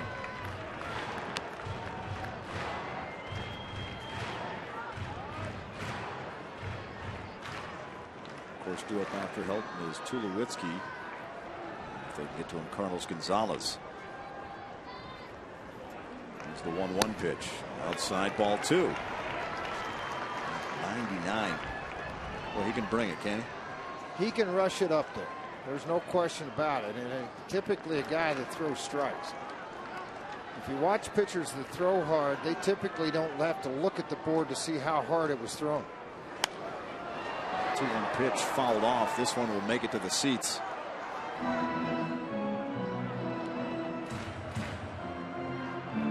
We had a flopper, a diver, and the guy just stood there and picked it when it landed in his lap.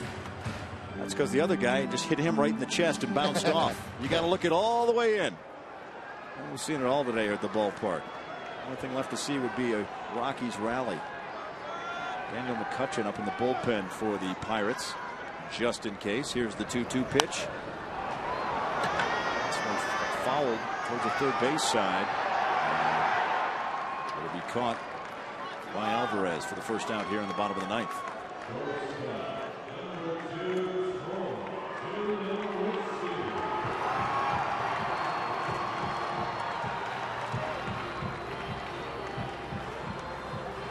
And here comes Troy Tulowitzki.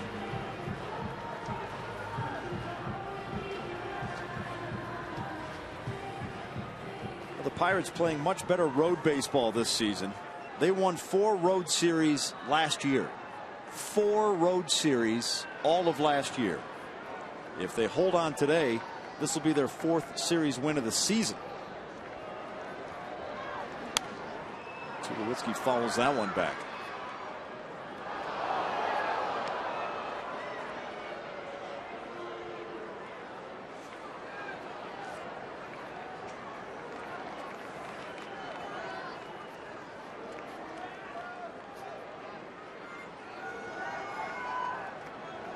Tulowitzki 1 for 3 on the day. Had a single back in the 5th inning.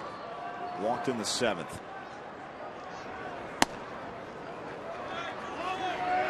Looks at a 99-mile-an-hour fastball there. If you're going to get something going, you like this part of the lineup to do it.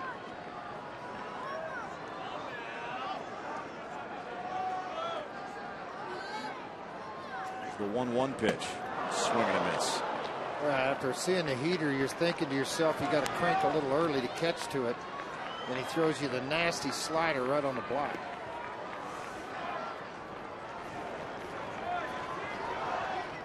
Temperature starting to drop here at the corner of 20th and Blake. It's a cool, cloudy afternoon.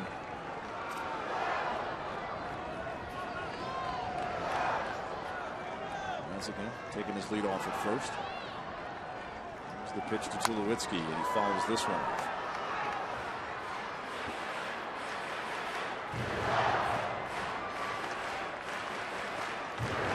Those fans up there in the third deck always happy when something comes flying their way. Actually, not a bad place to watch the game at all. Did Dad catch it there? Because he's doing most of the high-fiving and celebrating, yet the guy in the sweat jacket has the ball. They're pointing. Okay, yeah, he got it. Yeah, somebody I'm with got one. Fired up. The 1-2 pitch from Hanrahan. Outside ball 2. 101 that one hits on the radar. That's hard, Tom, if you don't know. That's really hard. You might have to look at that one. Glance over your shoulder. Go 101, huh? Does he come back the same way now with the changeup? Well, you know, it's funny because he went 0-1 and he went hard slider, swing and a miss. Really no shot at hitting it at all. Now he's come back 2 fastballs in a row and he's even the count up 2-2. Here's the 2-2 pitch. Ball 3. Did come off speed at 86 miles per hour. See, what really a frustrated manager a little bit. You start screwing around like this, and all of a sudden, you know, here you are, 98, 97, 99, 101. You know, in 86, okay, why are you fooling around? Throw it over the middle of the plate. It's a 4-run ball game. If he hits it out, it's a 2-run ball game. But if you walk him and now you get to Gonzalez and he hits it out, it's a 3-run game. Challenge the hitter. Now here's the payoff pitch. This one fouled back. Doma took it right off the mask.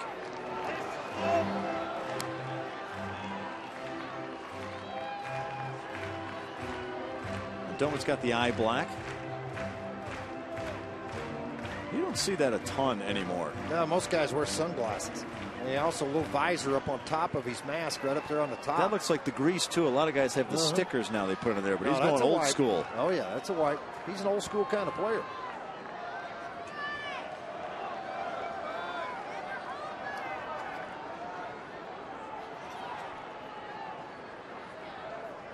There's a 3-2 pitch. Hits it to short. 6-4-3 double play. And that'll end the ball game as the Pirates down the Rockies by a score of 8-4. They had 2 big innings, one coming in the second and one coming in the fifth. Morton will pick up the victory. He'll go to 3-1 on the season. Jimenez will take the loss and drop to 0-2 as he continues to search for his first victory of the season. Today's delivery of the game is brought to you by Jimmy John's, America's favorite sandwich delivery guys. Garrett Jones, he had a big afternoon. He had an RBI double in the second inning as part of that 4-run inning, and then he came back with a 2 RBI single in the fifth as part of that 4-run inning. Those 3 RBIs did plenty of damage as the Pirates down the Rockies and take their 4th road series of the season. Well, stay right where you are. The